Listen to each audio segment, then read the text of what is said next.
ఓం శ్రీ సాయిరామ్. ఓంకార బీజరూపాయ సర్వేశాయ జగత్పతే ప్రథమాయ నమస్తుభ్యం శ్రీ సత్యసాయి గణాధిప. అహం సత్యబోధక చెన్నై. దివ్య జ్ఞాన యజ్ఞము. దివ్య జ్ఞాన యజ్ఞంలో ధారావాహిక కార్యక్రమం సత్యసాయి వాహిని. ఇలాంటి వాహిని సాహిత్య సంగ్రహాన్ని ప్రవేశపెట్టి మనలందరికీ స్వామి యొక్క తత్వాన్ని, స్వామి యొక్క అవతార వైభవాన్ని, వచనామృతాన్ని పంచడానికి ఒక వేదిక ఏర్పాటు చేసినటువంటి మన హేమలన్ గారి దంపతులకు హృదయపూర్వకమైనటువంటి ప్రణామాలు అర్పిస్తూ, స్వామి యొక్క దివ్యానుగ్రహంతో ఆ వాహిని సాహిత్యంలో ఉన్నటువంటి స్వారస్యాన్ని మనం పంచుకోవడానికి ప్రయత్నం చేయడం అనేది ఈ వేదికలో ప్రధానమైనటువంటి అంశము. ఈరోజు మనం సత్యసాయి వాహినిలో భాగంగా 6వ చాప్టర్ అనుభవమే మతము అనేటువంటి దాంట్లోకి మనం అడుగు పెడుతున్నాం. దాంట్లో ఉన్నటువంటి విశేషాలు మనం గమనిద్దాం. ఈ తరంగ రూపగమనము అనాది సిద్ధమై శాశ్వత రూపమై అనంతకాల పర్యంతము సాగుతుండును అనియు భారతీయుల విశ్వాసము. ఇక్కడ ఈ తరంగ గమనము అనేసరికల్లా మనం కాస్త వెనక్కి వెళ్ళాలి. ఈ అనేసరికల్లా దీంతో ఎక్కడో లింక్ ఉందన్నమాట. మనకు పోయినసారి ఎపిసోడ్లో ఎలాంటి భగవంతుడిని నేను కొలుస్తాను అనేటువంటిది స్వామివారు చెప్పారు. అంటే ఎవరు సృష్టించారో, ఎవరు కాపాడారో, ఎవరు లయం చేస్తున్నారో అలాంటి అద్భుతమైనటువంటి జగద్రూపంలో గోచరిస్తున్నటువంటి భగవంతుడికి నమస్కారం అని వేదాలు చెబుతున్నాయని స్వామి చెప్పారు. అలాగే చాలా మంది మనంలో మానవుడు లక్షణోపేతుడు అన్నారు. అంటే ఆ దైవం మానవ లక్షణాలతో ఉంటాడు, మానవాకారంతో ఉంటాడు. అంటే జస్ట్ లైక్ మన త్రేతాయుగంలో శ్రీరామచంద్రుడు లాగా, అలాగే కలియుగంలో షిరిడి స్వామి లాగా, అలాగే పర్తీయ స్వామి లాగా ఉంటారు అనేటువంటిది ఒక వాదన. అలాగే కొంతమంది మానవ లక్షణ రహితులు అన్నారు కొంతమంది. అంటే దివ్య లక్షణ సంపన్నతతో స్వామి అవతరిస్తారు అంటే శ్రీకృష్ణ అవతారం ఇట్లాంటివన్నీ కూడా. అలాగే మూర్తిమత్వం కలిగినటువంటి ఈశ్వరుడు అని కొంతమంది అన్నారు. అంటే ఆయన్ని ఒక విగ్రహంలో మనం ఆరాధించుకునేటువంటి అవకాశం ఉంది అని. ఈ విధమైనటువంటి భావ పరంపరల్ని ఈ తరంగ రూపగమనం అంటాం. అంటే ఈ విధంగా మానవుని యొక్క మేధస్సులో అనేక రకాలైనటువంటి ఊహల యొక్క తరంగాలు ఓలలాడుతున్నటువంటి ఈ నేపథ్యంలో అసలు ముఖ్యంగా వాస్తవంగా మనం ఏం చెప్పాలంటే అనాది సిద్ధము. ఇది ఈనాటిది కాదు. ఈ స్వామి శాశ్వత రూపమై అనంత కాల పర్యంతము సాగుతుండని భారతీయుల విశ్వాసము. ఈ విధంగా దైవం యొక్క రూపం ఈ విధంగా రకరకాల యొక్క ఊహాగానాలతో ఆ వాస్తవికతని పోల్చుకోలేక, ఒక స్థిరీకరణకి రాలేక రకరకాల ఊహాగమనాల్లో ఏదో కాలం గడుస్తూ ఉంటుంది. ఇట్లా ఇది భారతీయుల విశ్వాసం. మానవుడు కేవల స్థూల శరీర మాత్రుడు కాడనియు, ఈ స్థూల శరీరములో మనస్సు అనే సూక్ష్మ శరీరము ఒకటి కలదనియు, దాని లోపల అంతకన్నా మహితమైనటువంటి వస్తువు ఇంకొకటి కలదనియు, అది స్థూల సూక్ష్మ శరీరముల రెండింటికి అతీతమై ఉన్నది జీవాత్మ అన్నది కూడా కలదనియు, దానికి ఆద్యంతములు లేవనియు, అది మరణమనే మాటనే ఎరుగదనియు భారతీయ పరమార్థము. మనం సాధ్యమైనంత వరకు మనకు 3 రూపాలు ఉన్నాయి అసలు శరీరానికి. దేహత్రయము అంటారు దాన్ని. అంటే స్థూల శరీరము, సూక్ష్మ శరీరము, కారణ శరీరము అంటాం. మనకు సామర్థ్యమైనంత వరకు స్థూల శరీరం కనబడుతూ ఉంటుంది ఇక్కడ మనకు. అంటే మనం కనబడుతున్నాం కాబట్టి. కానీ ఆ స్థూల శరీరంతో ఆగట్లేదు అక్కడ. ఆయనకు మనసు ఉన్నది. ఆ మనసు మనకు చాలా సూక్ష్మమైనది, కనబడదు. అంతకంటే కూడా బుద్ధి ఉన్నది, అది ఇంకా మనకు కనబడదు. ఆ విధంగా కేవలం శరీరం అంటే స్థూల శరీరం మాత్రమే కాదండి. ఈ స్థూల శరీరంలో మనస్సు అనేటువంటి సూక్ష్మ శరీరం ఒకటి ఉంది. దాని లోపల ఇంకా మహిమాన్వితమైనటువంటి కారణ శరీరం కూడా ఒకటి ఉన్నది. ఆ విధంగా మానవుడు స్థూలం నుంచి సూక్ష్మానికి, సూక్ష్మం నుంచి కారణానికి, కారణాల నుంచి మహాకారణానికి కూడా పయనిస్తుంటాడు అనేటువంటిది ఇక్కడ మనకు అర్థమవుతోంది. అంటే ఆ కారణం అనేటువంటిది స్థూల సూక్ష్మ శరీరాలు రెండింటికి కూడా అతీతమైందని, అలాంటి అతీతమైనటువంటి వాడే పరమాత్మని అని మనం గ్రహించాలి ఇక్కడ. కాబట్టి ఎప్పుడైతే జీవాత్మ మనం గుర్తించామో ఆ జీవాత్మకు మరణము లేదు అనేటువంటిది గుర్తించాలి. మనం ఎన్నో చెప్పాం ఆ జీవాత్మ యొక్క లక్షణాలు.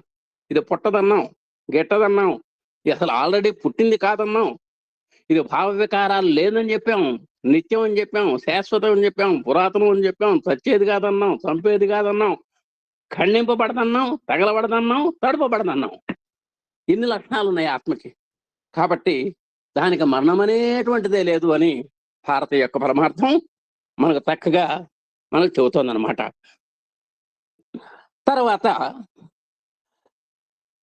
ఇంకొకటి, జీవుడు మోక్షమంది ఇంకా జన్మించవలసిన అవసరము లేని స్థితికి వచ్చు వరకు ఒక శరీరము పిదప మరొక శరీరమును తాల్చుతుండునను అసాధారణము భావము ఒకటి భారతీయులకు కలదు. మనం మానవుడు పుట్టంగానే జంతువునాం నరజన్మ దుర్భం అన్నాం. 84 లక్షల జీవరాశుల్లో ఒక ఎర్రజీవం దగ్గర నుంచి ఐరావతం వరకు లెక్కేసుకుంటే వాటన్నిటికంటే మిన్న అయినటువంటి అవతారం మనకు మానవ అవతారం. దేనికని చిట్ట చివరి ఛాన్స్ మనకి ఇచ్చాడు. ఇది ఇప్పటికైనా సరే మీరు నిష్కామ కర్మతో ఈశ్వరార్పణ భావంతో పనులు చేస్తూ బ్రహ్మను పొందండి అనేటువంటి అవకాశం మనకు ఇక్కడ ఇచ్చాడు. అలాంటి శక్తియుక్తులు కలిగినటువంటి అపూర్వమైనటువంటి జన్మ నరజన్మ. అయితే ఈయన ఏం చేయాలంటే, ఈయన జీవుడు మోక్షం అందేంత వరకు కూడా జన్మలు ఎత్తుతూ ఉండవలసిందే.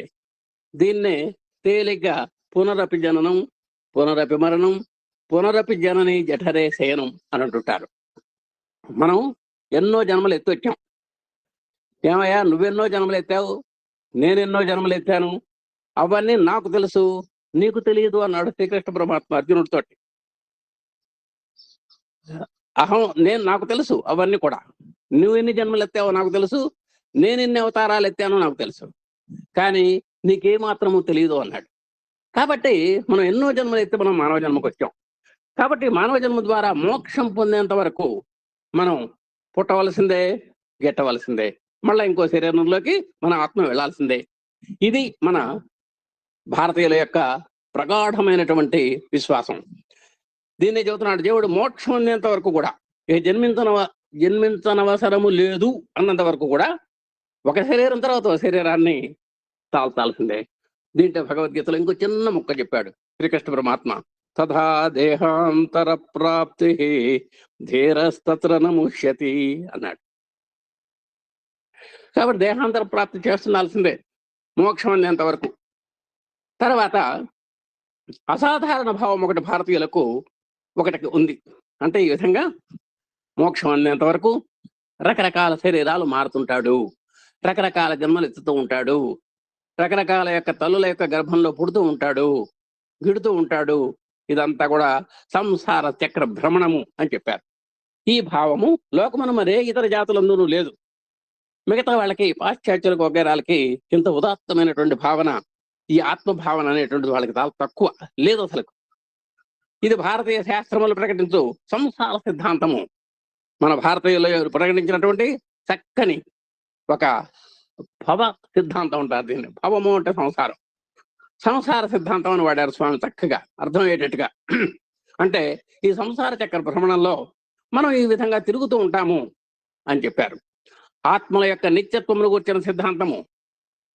ఆత్మ అనేటువంటిది నిత్యుడు, శాశ్వతుడు, దానికి పుట్టడం లేదు, గిట్టడం లేదు, అజో నిత్య శాశ్వతోయం పురాణ అని కూడా మాకు గీతలో చెప్పాడు. అజహ పుట్టదు, శాశ్వత శాశ్వతము, ఇవన్నీ కూడా చెప్పారు. అంటే ఆత్మ అంత నిత్యత్వం పుట్టో కూడినటువంటిది. శరీరాలు కృంగి కృషించి నశించవలసిందే గాని ఆ శరీరాంతర్గతమైనటువంటి ఆత్మకు మాత్రము ఏమీ ఢోకా లేదు, శాశ్వతం అని చెబుతున్నాం. మనలోని వివిధ శాఖల వారు ఏకగ్రీవముగా అంగీకరించే విషయంలో ఇది ఒకటి. మన వాళ్ళందరికీ అంగీకరిస్తారు. అంటే దేహం అశాశ్వతము, దేహి నిత్యము అని. అంటే దేహి అంటే ఆత్మ అన్నమాట.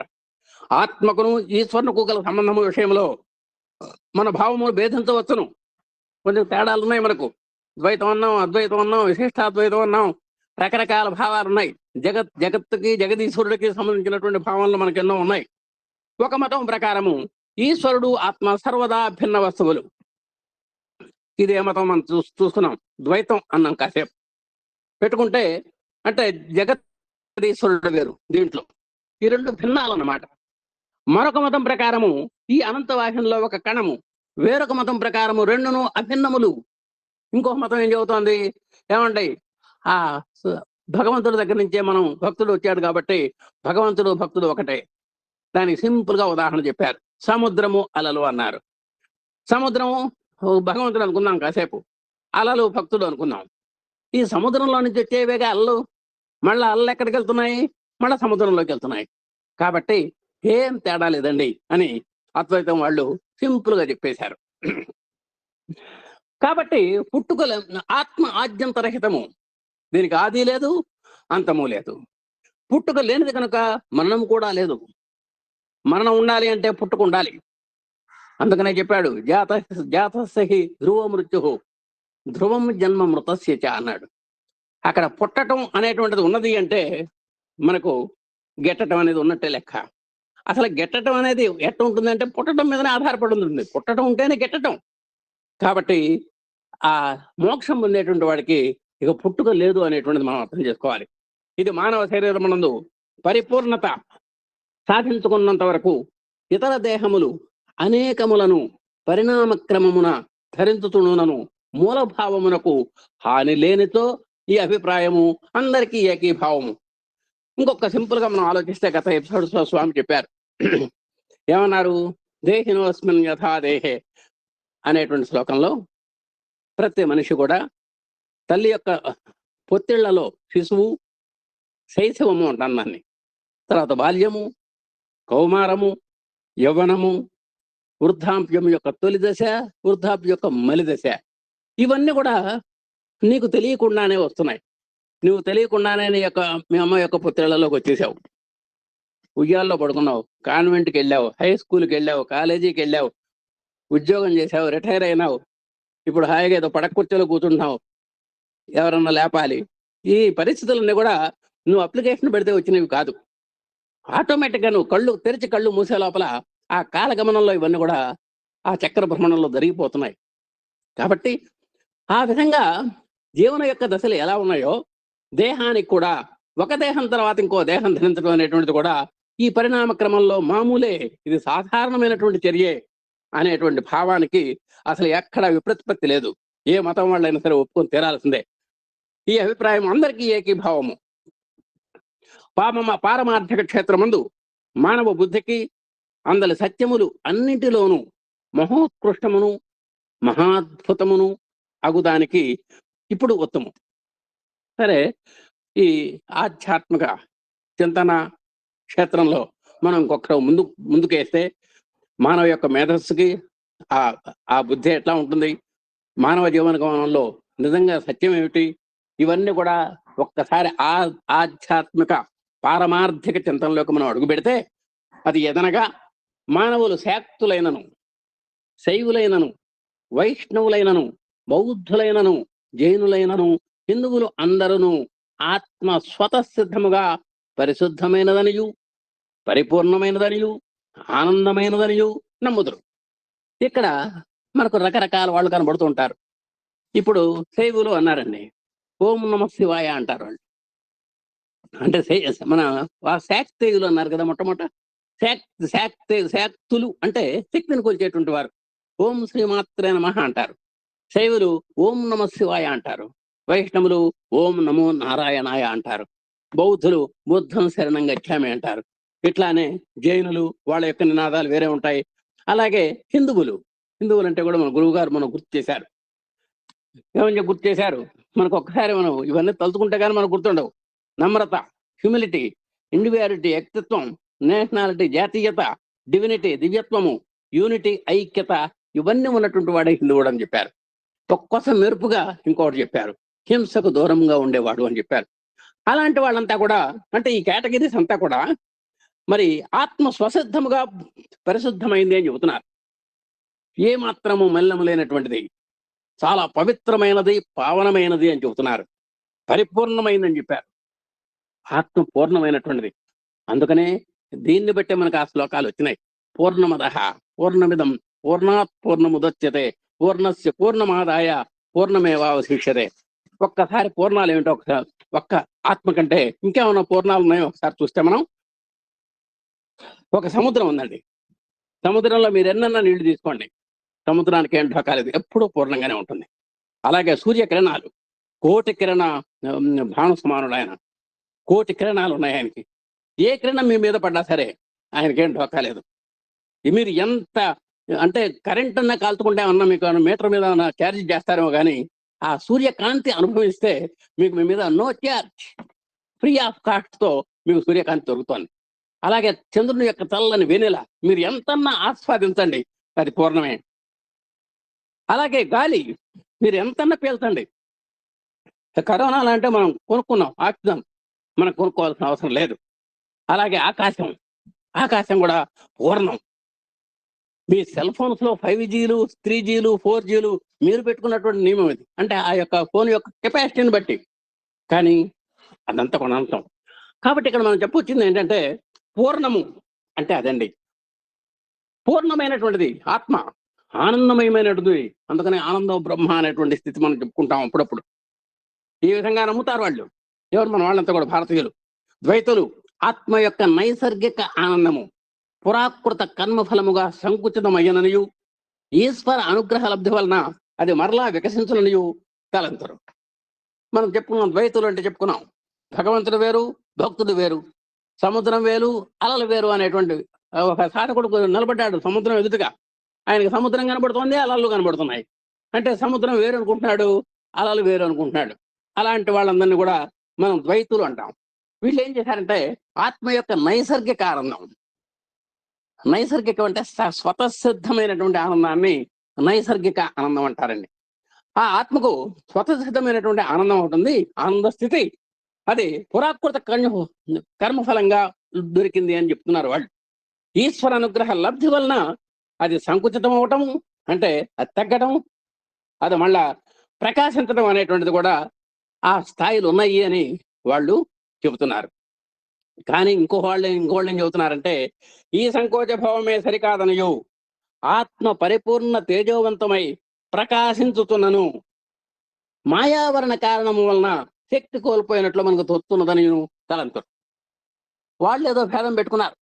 అంటే ఆ ఆత్మ యొక్క ప్రకాశం తగ్గుతోందని, పెరుగుతోందని, అంటే సంకోచ వ్యాకోచాలు ఉన్నాయని వాళ్ళు చెబుతున్నారు వాళ్ళు. కానీ రెండో వాళ్ళు ఏమంటున్నారంటే అదేం లేదబ్బాయి, సంకోచ వ్యాకోచాలే లేవు. ఒక సూర్యుడు ఉన్నాడు, మబ్బు పట్టింది వాళ్ళ ఉదయం నుంచి సాయంత్రం దాకా అసలు సూర్యుడు కనబడలేదు. ఆయన తేజస్సు ఏమైనా తగ్గిందంటారా? ఏం లేదు. అక్కడ తేజస్సు ఎక్కడికి పోలేదు. ఆ మాయావరణము, ఆ మేఘావృతం అవటం వల్ల ఆయన యొక్క కాంతికరణ ప్రసారం కొంచెం తగ్గింది తప్ప ఇక్కడ ఏం సంకుచితత్వ భేదం లేదు అని మరొకళ్ళు చెబుతున్నారు. ఈ భావభేదములు ఎట్టు ఉన్నప్పటికీ మనకందరకును ఏకీభావము గల కేంద్ర సత్యము వద్ద నిలిచి సూచనతో తూర్పు పశ్చిమ భావముల యొక్క నడుమ అపారమును అగాధమును అగు సందు కనిపించును. అంటే ఈ విధంగా మనం తూర్పును మనకు సముద్రం ఉందండి, పడమర సముద్రం ఉంది, తూర్పున బంగాళాఖాతం ఉంది, అరేబియా సముద్రం పశ్చిమం ఉంది. అంటే ఆ రెండింటి మధ్య చూస్తే ఎంత అగాధత్వం మనకు కనబడుతుందో, వీళ్ళ యొక్క భావనా పరంపరల యొక్క నిజస్వరూపం మనకు ఆ విధమైనటువంటి అగాధంలోకి మనకు తీసుకెళ్తోంది అని వీళ్ళు చెబుతున్నారు. ప్రాగ్దేశీయులు మహితమును శ్రేయస్కరమును అగు దాని కొరకై అంతరంగలోకమున అన్వేషించరు. ఆరాధన కాలమందు మనం కనులు మూసుకొని ఈశ్వరుని మన లోపల కనుగొన ప్రయత్నించము. చూడండి, భగవంతుడిని చూడాలి అంటే మనం ఒక రకంగా ఒకసారి కళ్ళు మూసుకుంటాం. అన్ని వేల రూపాయలు ఖర్చు పెట్టి మనం తిరుపతి వెళ్తాం, ఆయన కనబడంగానే కళ్ళు మూసుకుంటాం. ఆయన కనబడంగానే మనం కళ్ళు మూసుకుంటామండి. అలాగే అంటే SAI అని పెట్టారు స్వామి. అంటే సార్ ఒకసారి దీనికి చెబుతారా కాస్త అర్థం? అంటే see always inside. Okay, right. అది అసలు సాయి తత్వం. అంటే నువ్వు అంతర్ముఖంగా చూడాలి. సాయిని యొక్క బాహ్యంగా చూడటం కాదు. ఆయన కాషాయ వస్త్రాలతోటి, ఆయన సుందర వదనారవిందాన్ని, ఆయన యొక్క తేజో వలయాన్ని ఇవి చూడటం కాదు. ఆయన్ని మనం అంతర్ముఖంగా దర్శించాలి. సీ ఆల్వేస్ ఇన్ సైడ్ అని ఇప్పుడు గురువు గారు గుర్తు చేశారు. అదే భావన ఇక్కడ మనకు చెప్తున్నారు. మనం కన్నులు మూసుకొని ఈశ్వరుని మన లోపల కనుగొన ప్రయత్నించము. అది ఎక్కడ వెంకటేశ్వర స్వామి దగ్గరికి వెళ్ళినా, పూరి జగన్నాథుడి దగ్గరికి వెళ్ళినా, ఇంకో అరుణాచలం వెళ్ళినా, మనం పుట్టపర్తి వెళ్ళినా స్వామి ఎదురుగా కనబడుతుంటే మనం కళ్ళు మూసుకుంటాం. పాద నమస్కారం చేసుకో అని అన్నా కూడా మనం ఆయన కళ్ళల్లో కళ్ళు పెట్టి చూడలేనటువంటి పరిస్థితి మనం మనం ఇక్కడ ఎంతో మంది భక్తులకు పరిచయం ఉంది. అంటే కళ్ళ మన నీళ్లు కారుతాయి. ఆ స్వామి కూడా మనకు ఆ కళ్ళ యొక్క నీళ్ల పొరల్లో ఆ స్వామి యొక్క దివ్య మంగళ విగ్రహం మనకు కనబడదు. దేనికని? మనం ఆంతరికంగా అంతరంగంలో మనం ప్రతిష్ఠించుకున్నాం స్వామిని, అంతర్నేత్రాలతో చూస్తున్నాం కాబట్టి ఈ అనుభూతులు మనకు కలుగుతున్నాయి. కాబట్టి పాశ్చాత్యులు ఊర్ధ్వముఖులై ఈశ్వరుని తమ వెలుపల కనుగొన ప్రయత్నించరు. మనం ఇన్నర్ సైడ్ గా చూస్తుంటే వాళ్ళు అవుట్ సైడ్ గా చూస్తారు. పాశ్చాత్యులకు తమ మత గ్రంథములు ఈశ్వర ప్రేరితముచే వ్రాయబడినవని నమ్మకము. మన దేశం తప్ప మిగతా వాళ్ళందరూ కూడా ఈ మత గ్రంథాలు కేవలం భగవంత్ ప్రేరణ చేత వచ్చినటువంటివే అని వాళ్ళు విశ్వసిస్తున్నారు. భారతీయులు వేదములు ఈశ్వరు నుండి ఉచ్ఛ్వాస రూపమున వెలువడి మంత్రద్రష్టలకు మహర్షుల హృదయముల ద్వారా వచ్చినవని నమ్ముతారు. మనం కూడా చాలా చదువుకున్నాం. వేదాలు అపౌరుషేయాలు, ఎవరు ఏ పురుషుడు రాసినటువంటివి కాదు. అమానుషీయములు, ఏ మానవ మాత్రుడు రాసినటువంటివి కాదు. ఇవి భగవంతుని యొక్క ఉచ్ఛ్వాస నిశ్వాసలే వేదాలు. మరి మనకి ఎలా చేరినాయి అంటే మంత్రద్రష్టలైనటువంటి మహర్షులు వాటిని హృదయాంతర్గతం చేసుకొని వాటిని అంతర్నేత్రంతో చూసుకొని ఆ నాదాన్ని వాళ్ళు స్వీకరించి ఆ నాదాల ద్వారా వాళ్ళు సుప్రతిష్టం చేసుకొని హృదయంలో వాళ్ళు నెమ్మదిగా తర్వాత బయలు అంటే మనం చెప్పుకున్నాం, మన శృతులు అని చెప్పుకున్నాం, స్మృతులు అని చెప్పుకున్నాం, స్తుతులు అని చెప్పుకున్నాం. మనం ఆ శృతి అనేటువంటిది వేదాలు. ఆ శృతులు మహర్షులంతా కూడా స్మృతి పదంలో పెట్టుకున్నారు. అంటే వాళ్ళ యొక్క ధారణ శక్తి అట్లాంటిది. అందుకనే మనం బాలుడిని బాలుడిగా భావించకూడదండి. వాడు గ్రహణ ధారణ పటువు బాలహ అని చెప్పారు. అసలు బాల వికాసంలో ఉన్న బాల పదానికి అర్థం అది. అంటే వాడు మీరు చెప్పినట్టు బ్యాంకులో వేసుకోగలిగినటువంటి అపూర్వమైనటువంటి కెపాసిటీ ఆ కుర్రాడికి ఉంటుంది. ఇప్పుడు మొన్న మధ్య భగవద్గీతలో కానీ, సంగీతంలో కానీ, వేదాల్లో కానీ మన పిల్లల యొక్క టాలెంట్ మనం చూసాం. ఆ రాగాన్ని ఎలా పలకాలనో పలకంగానే వాళ్ళు ఆ రాగాన్ని అలా ఆలాపిస్తున్నారు వాళ్ళు. మరి ఎట్లా గ్రహించగలిగారు అంటే గ్రహణ ధారణ పటుత్వం వాళ్ళ దగ్గర ఉంది. ఆ విధంగా మంత్రద్రష్టలు ఆ గ్రహణ ధారణ పటుత్వం చేత వాళ్ళ యొక్క హృదయస్థం చేసుకొని వాటిని స్తుతులుగా అంటే మనకు అర్థమయ్యేటువంటి అవగతమయ్యేటువంటి దిశలో తీసుకొచ్చారు. కాబట్టి వేదాలకు 3 రూపాలు ఉన్నాయి. నెంబర్ 1 స్తుతులు, నెంబర్ 1 స్మృతులు, నెంబర్ 3 స్తుతులు. ఆ స్తుతుల రూపంలో ఉన్నటువంటి వేదాలని ఇప్పుడు మనం అంతా కూడా సాధన చేస్తున్నాం, చక్కగా మనం అవలంబిస్తున్నాం. ఈ విధంగా నమ్మకం మనకు ఉందండి. మనం అవగత పరచుకోవలసిన విషయము మరొకటి కలదు. సరే, ఇవన్నీ అట్లా ఉంచండి. మళ్ళా మనకు ఇంకో విషయం గుర్తు పెట్టుకోవాలి. ఈ విషయమును గురించి మనం ఎప్పటికీ పట్టుబట్టి ఉండవలేను. అంటే ఈ వేదం యొక్క స్వరూపము, అవి ఎలా వచ్చినాయి, వాటి యొక్క ఉదాత్తత ఏమిటి, వాటి యొక్క మహత్వం ఏమిటి, ఆ స్వరభరితమైనటువంటి వేదాల యొక్క ఔచిత్యం ఏమిటి, ఇవన్నీ కూడా మనం హృదయస్థం చేసుకోవాలి. ఏదైనా రతాను తుచ్చుడునని రాత్రింబగలు తలంచుతున్నవాడు దేనిని కానీ తన జీవితంలో సాధించలేడు. కొంతమంది నిరాశ నిస్పృహలతో ఉంటారు. నిరాశ నిస్పృహలు ఏదో తను అనుకున్నటువంటి పనులు. ఇప్పుడు ఈ మధ్య గురువు గారు ఒకటి పెట్టారు, ఒకటి 7 ఏళ్ల శని ఎలా ఉంటుందో నమూనా ఓసారి చూపించారు. దాంట్లో వాడు దుంపదగా అడుగున ఎన్ని ఎన్ని వైఫల్యాలకు గురైనాడో, మంచి చేయబోనా కూడా చెడ ఎట్లా జరిగిందో మనకు కళ్ళకు కట్టినట్టుగా కనపడింది అనమాట. ఇలాంటి వాళ్ళంతా కూడా మేము తుచ్చులము, మేము నీచులము, మేము చవటలము, మేమేమి పనికిరాని వారము, నిష్ప్రయోజకులము అనేటువంటి ఒక వాదన చేస్తూ ఉంటారు. తాను అధమున్ననియు అల్పజ్ఞాని అనియు తలంచువాడు అధముడు. నిజంగా వాడు ఎలా అనుకున్నాడో అలా జరుగుతుంది. యద్భావం తద్భవతి అని కూడా మనకు వస్తుంది. నిజంగా మనం అధములు అంటే అధములమే, ఉన్నతులము అంటే ఉన్నతులమే. నేను ఇది సాధిస్తాను, ఐ కెన్ అంటే ఐ కెన్, ఐ కెనాట్ అంటే ఐ కెనాట్. మీరు ఒకటే గుర్తుపెట్టుకోండి. ఏ పని చెప్పినా సరే ఐ కెన్ అంటే ఇవాళ కాకపోతే రేపైనా మీరు చేయగలరు. ఐ కెనాట్ అంటే ఐస్ క్రీమ్ను కూడా తినలేనటువంటి పరిస్థితి. మీరు ఐస్ క్రీమ్ పెట్టినా కూడా ఐ కెనాట్ అన్నాడంటే ఇక అంత మృదు మధురమైనటువంటి పదార్థాన్ని కూడా వాడు తెల్లేడనమాట. కాబట్టి జయాపజయాలు మన దగ్గరే ఉన్నాయి. అల్పజ్ఞానిగానే ఒకట తథ్యము, మనం ఎట్లు తలంచినా అట్లు అగుదము చెబుతున్నారు, చెప్పారు. చక్కటి భావం గుర్తు చేశారు. ఇక్కడ యద్భావం తద్భవతి, నువ్వు ఎలా అనుకుంటే అలా అవుతావు. ఉన్నత శిఖరాలకు వెళ్ళదలుచుకుంటే ఉన్నత శిఖరాలకు వెళ్తావు, పాతాళ లోకానికి వెళ్ళదలుచుకుంటే పాతాళ లోకానికి వెళ్తావు. గోడ కట్టేవాడు గోడతో పాటు పైకి వెళ్తాట, గోతులు తవ్వాడు గోతులు తవ్వేవాడు గోతులు తవ్వడంతో పాటు కిందకి వెళ్ళిపోతాట. మనం అప్పుడప్పుడు బాబా గారు ఇది కూడా మనకు అప్పుడప్పుడు చమత్కరిస్తుంటారు. కాబట్టి పైకి వెళ్తావా కిందకి వెళ్తావా నువ్వు ఆలోచించుకోవయ్యా అని మనకు సవాలు విసిరినట్లు లెక్క. మనం ఆ శక్తి సంపన్నుడైనటువంటి పరమాత్మ బిడ్డలము. దేనికని మీరు అట్లా అనుకోకూడదు. మనకు భగవద్గీతలో కూడా చెప్పాడు, ఉద్ధరేత్ ఆత్మనాత్మానం, ఉద్ధరేత్ ఆత్మన ఆత్మానం నా ఆత్మానం అవసాదయేత్. అబ్బాయి, నీ అంతటి నిన్ను నువ్వే ఉద్ధరించుకోవాలి, నిన్నెవడో వచ్చి ఉద్ధరించడు. నా ఆత్మానం అవసాదయేత్, నిన్నెప్పుడు నువ్వు కించపరచుకోవద్దు అని మనకు భగవద్గీతలో ఆ డేలా పడిపోయినటువంటి అర్జునుడికి శ్రీకృష్ణ పరమాత్మ చక్కటి చొరకేశాడు. ఇట్లా ప్రతికలు పడితే కుదరదు అనేటువంటి నేపథ్యంలో చెప్పినటువంటి మాటలవి. దేనికని చూడండి, మనము ఆ శక్తి సంపన్నుడైనటువంటి పరమాత్మ బిడ్డలము. మనం ఎక్కడి నుంచి వచ్చాం? వేదాలు చెప్పినాయి. నువ్వు ఎక్కడి నుంచి వచ్చావు?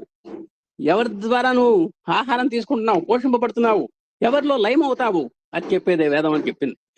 అలాంటి వేదాల్లో చెప్పబడినటువంటి ఆ యొక్క సారాంశం మూలాన మనం పరమాత్మ బిడ్డలము. ఆ సృష్టికర్త యొక్క సృజనలో మనం అంతా కూడా బయటకు వచ్చాం. ఆయన యొక్క సంకల్ప బలంతో మనం వచ్చినటువంటి బిడ్డలం. కాబట్టి మనం ఎవరి బిడ్డలం అవుతాం? పరమాత్మ యొక్క బిడ్డలం అవుతాం మనం. ఆ అమృత పుత్రులము ఆయన తలంపాలి. ఆయన అమృత స్వరూపుడు.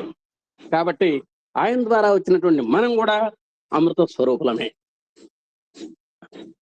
నిజంగా అమృతపుత్రుడు అయినటువంటి మనము అల్పజ్ఞులము ఎట్లగుదము? అలాంటి అమృతమూర్తి అయినటువంటి, అమృతమయుడైనటువంటి, అమృత పూర్ణుడైనటువంటి భగవంతుని ద్వారా వచ్చినటువంటి నువ్వు అల్పజ్ఞుడు అని ఎవడన్నా అంటే మాత్రం మనం ఏం దానికి లెక్క చేయక్కర్లేదు. తుచ్చులము ఎట్లగుదము? పనికిరాని వాళ్ళం ఎట్లా అవుతాం? ఇటు ఉన్నత స్థితిలో మనము తలంచుట మానవ సహజత్వం అని భారతీయ పరమార్థము ప్రబోధించినది. ఇది మానవ నైజం. ఎప్పుడన్నా మంచి హుషారుగా ఉన్నప్పుడు మన వాడు పలికేటువంటి మాటలు వేరు, ఎప్పుడైనా నైరాస్యం పొందినప్పుడు పలికేటువంటి పలుకులు వేరు. అది మనం అర్జునుడి ద్వారా మనం కురుక్షేత్ర సంగ్రామంలో మనం చూసాం. కాబట్టి ఇది మానవ సహజం, మానవ నైజం. ఇది పూర్వపు భారతీయులు అట్టి విశ్వాసమనే కలిగి ఉండేటివారు. మరి ఆ వెనకటి వారంతా కూడా అలాంటి పరిపూర్ణమైనటువంటి విశ్వాసంతో పెరిగారు. ఈ విశ్వాసముతోనే సర్వ కార్యముల యందు దిగ్విజయము సాధించిరి. ఎన్నెన్నో విజయాలు సాధించారు. ఒక రంగంలో కాదు, అన్ని రంగాల్లో కూడా వాళ్ళు తమ యొక్క ధిషణ, మేధస్సు, ఓజస్సు వాళ్ళు ఎంతో నిర్విరామ కృషి చేత అచంచలమైనటువంటి విశ్వాసంతో, ఈశ్వరార్పణ భావంతో వాళ్ళు చేసి ఆ భగవత్ పథంలో భగవంతుని యొక్క సాయంతో వాడు దిగ్విజయాన్ని పొందినటువంటి సందర్భాలు ఉన్నాయి. మరి ఏ ఫీల్డ్, లెక్కలు కానివ్వండి, ఖగోళం కానివ్వండి, ఏమన్నా కానివ్వండి, వీటిల్లో మేధా సంపత్తి కలిగినటువంటి వాళ్ళు మన భారతదేశంలో పుట్టారు, విజయం సంపాదించారు, ఉన్నత స్థాయిని చెందిరి, పురోభివృద్ధి కాంచిరి, ఎన్నో ఉన్నత శిఖరాలకు వెళ్ళారు, ఎంతో ఉన్నదానికంటే ఎంతో ఉన్నతిని పొందారు. ఆత్మవిశ్వాసమును కోల్పోవట చేతనే ఈనాడు మనము ఇంతటి క్షీణ దశకు దిగజారితమే. మరి మనం దేనికైనా ఎదగలేకపోతున్నాము అనేటువంటిది మనకు ప్రశ్న వేసుకుంటే, ఆత్మవిశ్వాసంలో మనం లేకపోవటమే. మన మీద మనకు నమ్మకం అసలు ఆత్మ అంటే మనం అసలు మన మీదనే మనకు నమ్మకం ఉండదు ఒక్కోసారి. ఇక మన ఆత్మ మీద నమ్మకం అట్లా ఉందండి. అసలు నువ్వు ఒక పని చేస్తుంటే ఈ పనిలో నేను విజయం సాధించగలను అనేటువంటి పరిపూర్ణమైనటువంటి దృఢ సంకల్పంతో ఎవరు కదలటల్లా. చేద్దాం, అయితే అవుతుంది, లేకపోతే లేదు అనేటువంటి ఛాయిస్ తోటి నైరాస్యాన్ని కూడగట్టుకొని ఆత్మవిశ్వాసాన్ని కోల్పోయి ప్రవర్తిస్తున్నారు. అదే మన క్షీణదశ కారణము, అదే మన పతనమునకు ప్రారంభము. కాబట్టి ఏ చిన్న పనైనా సరే, ఎంత చిన్న పనైనా సరే దాన్ని ఆత్మవిశ్వాసం చేయాలి, అందంగా చేయాలి. దాన్నే యోగ కర్మసు కౌశలం అన్నాడు. చిన్నదైనా సరే, ఇల్లు ఓడవటం కూడా కొంతమంది ఊడేస్తే నాకచ్చు ఇల్లు. నాకచ్చు అంటే అసలు నాకినా కూడా నీకు నీ నాలుగు మట్టి అంటదు. అంత అది అసలే ఓడవటమే కదా, ఏమన్నా ఇటో చీపురు అటో చీపురేస్తే పోతుంది కదా అనుకోవటం కాదు. ప్రతి చిన్న పని కూడా దైవ దైవ దైవ దత్తమైనటువంటి పనిగా భావించినప్పుడు అది మన సాయి ఆర్గనైజేషన్స్ లో ఉంది. సాయి ఆర్గనైజేషన్స్ గొప్పతనం ఏంటంటే వాడు ఏ డ్యూటీ ఇచ్చినా సరే ఆ విధమైనటువంటి పవిత్రమైనటువంటి మూట పెట్టుకొని చేస్తాడనమాట. ఇది చిన్నదే పొన్నదే అని కాదు. చెప్పులు చివరికి చెప్పుల దగ్గర ఆయన నియమించినా సరే ఆ చెప్పులు ఏ చెప్పు దగ్గర ఏ సైజు దగ్గర ఏ సైజు పెడితే అందంగా ఉంటుందో ఆ చేసి చూపిస్తాడనమాట. అది భగవంతుడు మనకి ఇచ్చినటువంటి ఒక వరం. ఆత్మవిశ్వాసము కోల్పోవటనగా దైవమునందు విశ్వాసము కోల్పోవటే. ఒక్కటే చెప్పారు స్వామి, నీ మీద నీకు నమ్మకం లేదు అంటే నీవు నేను ఒకటే కాబట్టి నీకు నా మీద కూడా నమ్మకం లేనట్టే లెక్క. ఆ సర్వవ్యాపి, ఆ సర్వాంతర్యామి ప్రతి అణువునందును పడుగు పేక వల్ల నిలిచి నామము కాయములందు నిలిచి ఉన్నాడు. నిజంగా ఆయన సర్వవ్యాపి, సర్వాంతర్యామి, సర్వజ్ఞుడు అయినటువంటి భగవంతుడు మనకు అణువణువున ఉన్నాడు. మన శరీరంలో అణువణువు ఆయనే. ఎలా ఉన్నట్ట? ఒక నవారు మంచాన్ని కనుక మీరు దృష్టిలో పెట్టుకుంటే పడుగు పేక అంటారు. పొడుగు అంటే నిలువు నేత, పేక అంటే అడ్డ నేత, అంటే నిలువు నూలు అడ్డ నూలు అని కూడా అంటారు. మంచం అనగానే రెండు ఉంటాయి కదండి, నిలువు నేతలు అడ్డ నేతలు, ఆ విధంగా ఉంటాయి. కాబట్టి ఆ నామకాయములందు మన యొక్క నామరూపాల్లో ఆయన నిల్చున్నాడు. నమ్మకమును బలపరిచి మానవత్వమును పవిత్రము గావించున్నదే భారతీయ పరమార్థము. ఇది మనం గుర్తుపెట్టుకోవాలి. భారతీయ పుత్రులారా, ఈ జీవన సంరక్షణము, జీవ సంరక్షణము మహితమును ఔదార్యప్రదమును అగు సత్యమును మీ బిడ్డలకు పుట్టినప్పటి నుండి నేర్పుడు. చూసారా? ఈ జీవన విధానాన్ని, ఈ సంసార చక్ర భ్రమణాన్ని గురించి పిల్లలకు కూడా మనం చెప్పాలి. దీని యొక్క ఔన్నత్యం చెప్పాలి, ఔదార్యాన్ని కూడా చెప్పాలి. అందుకనే బాల వికాస్ మనకు ఒకటి పెట్టాం. దాంట్లో భగవద్గీత చదువుతున్నాం, అవి చదువుతున్నాం, ఇవి చదువుతున్నాం. వాడికి బుర్రకి అతీతమైనటువంటి విషయాలు కూడా మనం గ్రూప్ 3లో ఉంటాయి. అవన్నీ కూడా మనం చదువుతున్నాం. దేనికంటే వాడికి నామమాత్రంగా సూత్రప్రాయంగా వాడికి తెలియాలి అని, ఆత్మ పరిపూర్ణమైనదని అను ఈ అద్భుత సిద్ధాంతమే భారతీయులకు అనుకున్న పవిత్ర దర్శనము. కాబట్టి మన యొక్క సిద్ధాంతం ఏంటంటే ఆత్మ పరిపూర్ణమైంది అని. అది స్వతసిద్ధంగా పరిపూర్ణమై ఉన్ననితో పిదప దీనికి పరిపూర్ణత సిద్ధించుట అసంభవము. కాబట్టి అది పరిపూర్ణం కాకపోతే పరిపూర్ణత సిద్ధించడం అనేది, సిద్ధింప చేయడం అనేటువంటిది అసంభవం. అది స్వతసిద్ధంగా పరిపూర్ణమే. నడుమంత్రమున లభించినటువంటి పరిపూర్ణత నడుమంత్రమునే భ్రమించముందను. నడమంత్రపు సిరి అంటుంటారు అప్పుడప్పుడు. ఏమి కటిక పేదవాడికి ఒక లాటరీ తగిలింది అనుకోండి, రాజ్యలక్ష్మి లాటరీ, ఇక వాడికి ఆ చివరి పైసా అయ్యేదాకా వాడికి నిద్ర పట్టదు.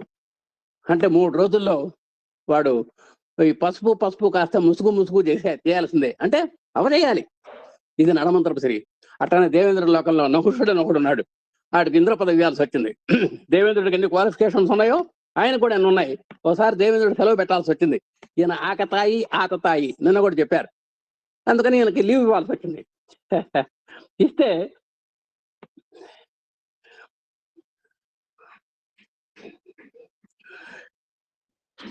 అది మనం అది భగవత్ ప్రేరణ కూడా, భగవత్ పరిపూర్ణత కూడా సిద్ధించాల్సిందే కానీ మన కూర్చో వచ్చేది కాదని కూడా ఇప్పుడు మన గురువు గారు ఒకసారి గుర్తు చేశారు. ఆ నకుషుడికి ఇంద్ర పదవి ఇవ్వాల్సి వచ్చిందండి. ఇస్తే మన పిల్లలే మనకి ఆదర్శం. మన కళ్ళ ముందు పిల్లలు. Correct sir. కోటర్లో వాళ్ళకి లోపలికి ఊరుతోంది, వారికి ఊరుతోంది, మనం కూరుకుంటున్నాం. మనం ఇప్పుడు మీరు పొద్దున్న చూడండి, అది అటు మొహం ఎట్లా పెట్టింది, ఆమె నాకు మొహం పెట్టింది స్కూల్ పోవాలంటే ఆరాధ్య. మరి అంతే కదా సార్. నిన్నటిదాకా మంచి స్వేచ్ఛాయుతమైనటువంటి గాలి పీల్చుకుంది, ఇవాళ పరాయి గాలి అనేసరికి కాస్త అట్లా ఉంది సార్. తర్వాత నకుషుడిని ఇంద్ర పదవి ఇచ్చారు సార్. దేవేంద్రుడు సెలవు ఇవ్వటం వల్ల ఆ నకుషుడు ఒక పల్లకిలో ఆయన తీసుకెళ్లాల్సి వచ్చింది. ఇంద్రుని యొక్క స్థానంలో కూర్చోబెట్టడానికి. ఆయన ఏమన్నాడంటే, అంటే సప్తర్షులు జీతాలు భత్యాలు తీసుకుంటున్నారు కానీ ఏం చేయటం లేదు అని ఒక దురభిప్రాయం ఆయనకుంది. ఆ సప్తర్షులు మోస్తేనే నేను ఆ పల్లకి ఎక్కుతానన్నాడు. అంత సప్తర్షులు కూడా ఏ మాత్రం నామోషి లేకుండా పల్లకి పట్టుకున్నారండి. ఆ నకుషుడు ఎక్కాడు. ఎక్కి వాళ్ళు నెమ్మదిగా నడుస్తున్నారు. సర్ప సర్ప సర్ప సర్ప అంటే స్పీడ్, గెటప్ అన్నట్టుగా కాలుతో తనతో మొదలు పెట్టాడండి. చివరికి సర్పోభవ అన్నారు. వాడు సర్పమైనాడు. అంటే నేను అనేది ఏంటంటే దేవేంద్ర పదవి వచ్చింది.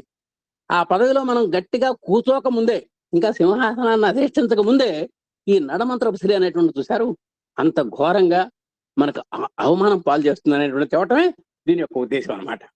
ఆ విధంగా నడమంత్రమును లభించినటువంటి పరిపూర్ణత నడు మంత్రమున్నే భ్రంశముందును మానవునికి అపరిశుద్ధతయే స్వాభావికమయ్యనని 5 నిమిషాల పాటు పరిశుద్ధత లభించినను అతడు అపరిశుద్ధుడుగానే ఉండవలెను.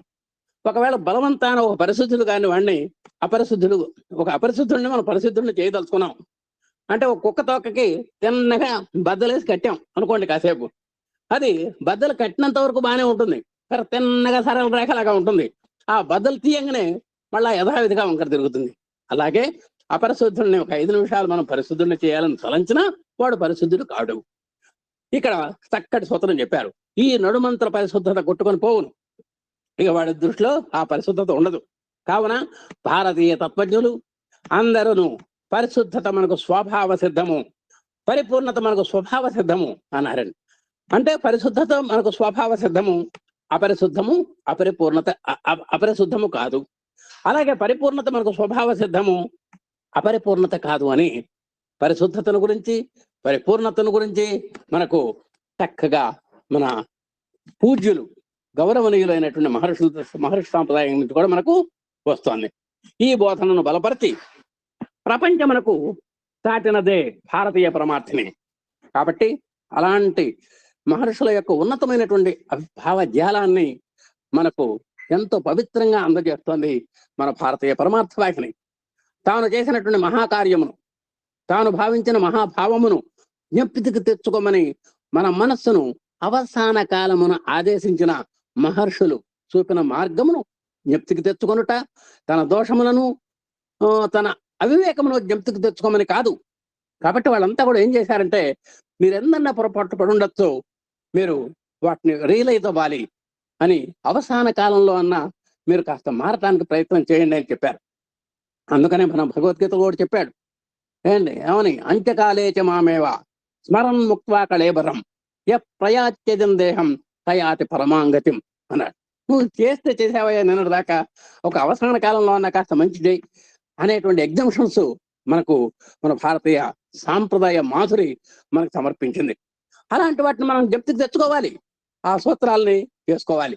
తన దోషములను తన వివేకమును జప్తికి తెచ్చుకోమనే కాదు, నువ్వు చేసినటువంటి వైఫల్యాలు, నువ్వు చేసినటువంటి మహాపాపాలు, పాతకాలు, ఉపపాతకాలు ఇవి కాదు జప్తికి తెచ్చుకోవాల్సింది. నువ్వు అప్పటికైనా రియలైజ్ అయ్యి ఆ భగవంతుని యొక్క తత్వాన్ని నువ్వు నెమరు వేసుకోవాలి. అవివేక కార్యములు, దోషములు ప్రతి మానవుని యందున ఉండను. దృష్టం కిమపి లోకేస్మిన్ న నిర్దోషం న నిర్గుణం అని చెప్తోంది శాస్త్రం. అంటే ఈ ప్రపంచంలో తప్పు చేయని వాడు లేడు, దోషం పడని వాడు లేడు. నిజంగా శ్రీరామచంద్రుడు అంతటి వాడు మాయలేడు కోసం పరిగెత్తాడు. ఆమె పెళ్ళైన తర్వాత ఏమి అడగలేదుట, ఏమండి ఆ జింక కావాలి అని అడిగింది ఆమె. ఏం నెక్లెస్లు అడగలేదు, లలిత జ్యువెలర్స్ లో వడ్డాను అడగలేదు, ఏం అడగలేదు. అయ్యో కోరింది కాబట్టి ఈ కోరిక నెరవేర్చాలి అనుకున్నాడే తప్ప రెండో కోణంలో ఆయనకు తెలుసు, ఇది మాయలేడి అని తెలుసు, నేను వెళ్ళేది తప్పని తెలుసు, నేను పోతే ఇక్కడ ఇబ్బందులు జరుగుతాయని తెలుసు. కానీ మాయావరణం, తప్పు చేయని వాడు ఎవడు లేడు. ప్రాయ సమాపన్న విపత్తి కాలే ధియోపి పుంసాం మలినా భవంతి అని చెప్పాడు. పెద్ద పెద్ద మునగాళ్ళకు కూడా, మేధావులకు కూడా పప్పులో కాలేయటం, సాంబార్లో కాలేయటం అనేటువంటిది సామాన్యము అని మన పురాణ శాస్త్రాలు చెబుతున్నాయి.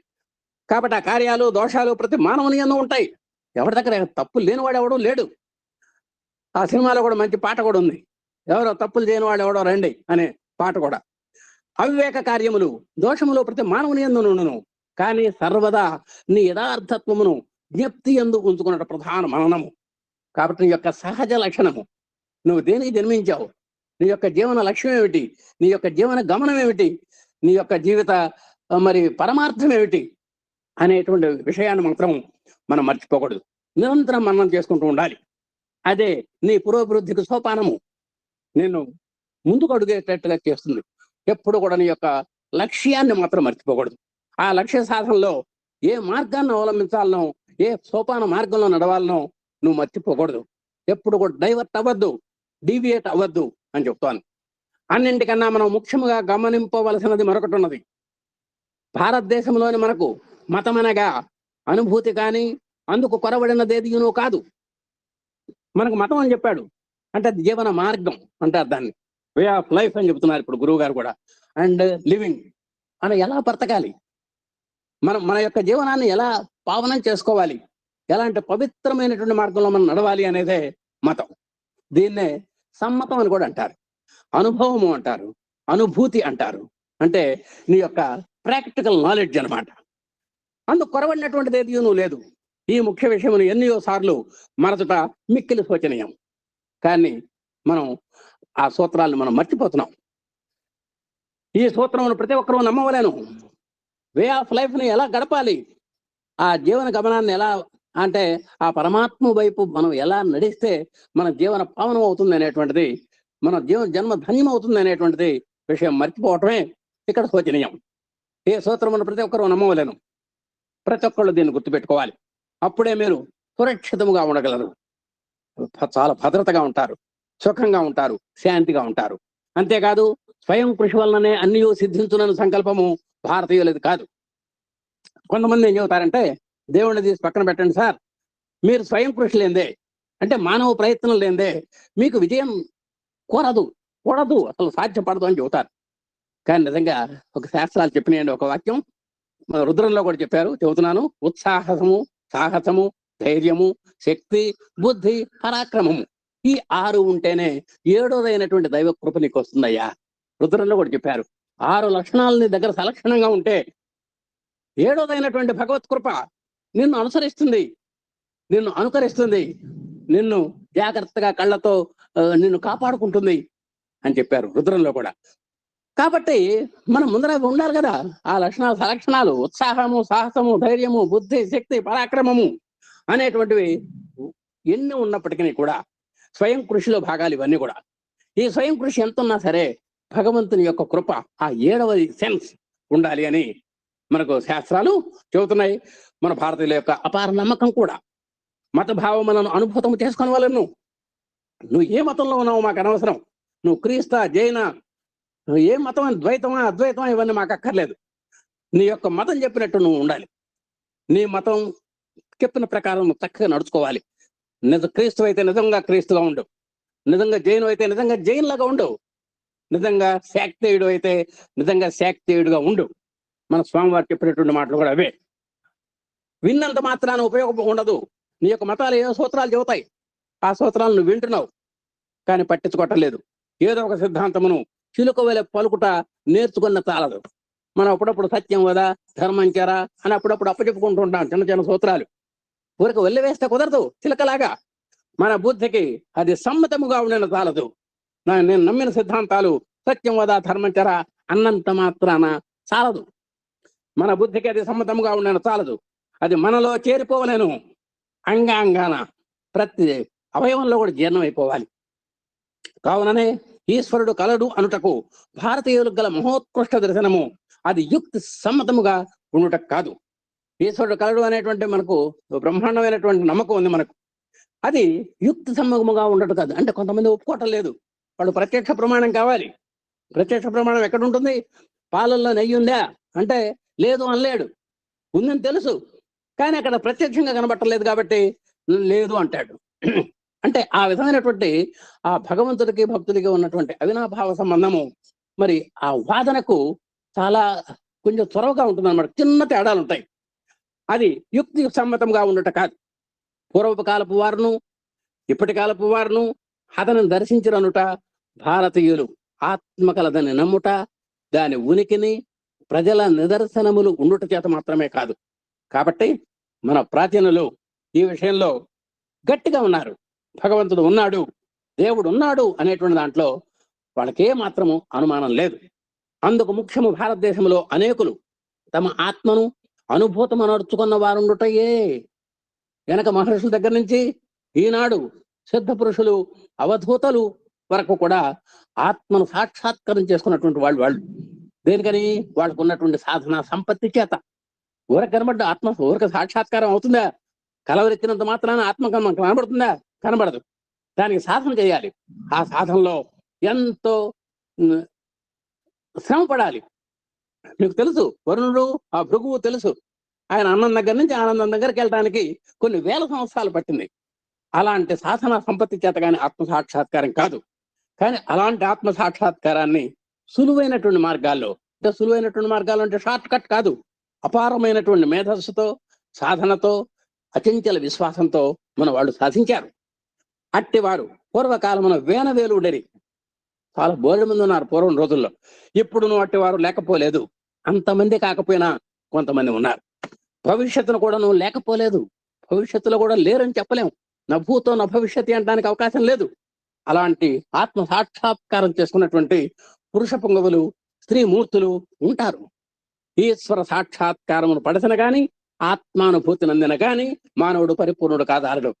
ఒక మానవుడికి 100% ఒక మానవుడిగా 100 మార్కులు ఎప్పుడు పడతాయంటే అతను ఈశ్వర సాక్షాత్కారాన్ని కానీ, ఆత్మ అనుభూతిని కానీ పొందినప్పుడు మాత్రమే ఆ మానవుడు ఉన్నతమైన మానవుడు, ఆయనే ఆచార మానవుడు. అంతేగాని మిగతా వాళ్ళంతా కూడా ఆకార మానవులే అని మొన్న ఈ మధ్య కూడా మనం నొక్కి చెప్పుకున్నాం. మానవుడు మొదట సత్యం గ్రహించవలెను. ఏదైనా సరే, ఏ మతంలో ఉన్నా సరే, ఆ మతం యొక్క రూఢిగా చెప్పినటువంటి సూత్రాలను మనం గ్రహించాలి. మనం ఎంత చక్కగా గ్రహించము, అంతగా మనమంత కలహములను, ఏకాభేదములను తరిగిపోవును. కాబట్టి మన మతం మీద మనకు సమ్మతి ఏర్పడి దాన్ని ఆరోగ్యకరమైన వాతావరణంలో ఆహ్వానించడం మొదలు పెడితే, అచంచల విశ్వాసంతో దాన్ని నమ్మగలిగితే, ఆ సిద్ధాంతం మీద మనం నిలబడగలిగితే, అప్పుడు మీ మతంలో ఉన్నటువంటి కలహాలు తగ్గుతాయి, తగాదాలు ఉండవు. ఏకాభేదాలు అంటే ఏమంటే నాకు ఇది శాఖ ఇది శాఖ ఒకవేళ అనుకున్నప్పటికీ ఆ భేదభావాలు నెమ్మదిగా క్రమంగా తరిగిపోతాయి. ఏలైనా ఆస్తిక ధర్మపరుడు అను పేరు ఈశ్వర అనుభూతిని అంది ఈశ్వర సాక్షాత్కార సిద్ధి పడిచిన వారికి మాత్రమే తెలును. ఇక్కడ ఒక చిన్న టైటిల్ ఇచ్చారు, పద్మవిభూషణ్ లాగా. ఆస్తిక ధర్మపరుడు అనేటువంటి పేరు ఎవరికి ఇవ్వాలి అంటే, ఎవరైతే ఈశ్వర అనుభూతిని పొందుతారో, ఈశ్వర సాక్షాత్కారాన్ని గడిస్తారో అలాంటి వాళ్ళకు మాత్రమే ఆస్తిక ధర్మపరుడు అనేటువంటి పేరు మనం పెట్టాలి. మిగతా వాళ్ళని నాస్తిక ధర్మపరుడు అంటమే తప్ప ఆస్తిక ధర్మపరుడు అనడానికి అవకాశం లేదు.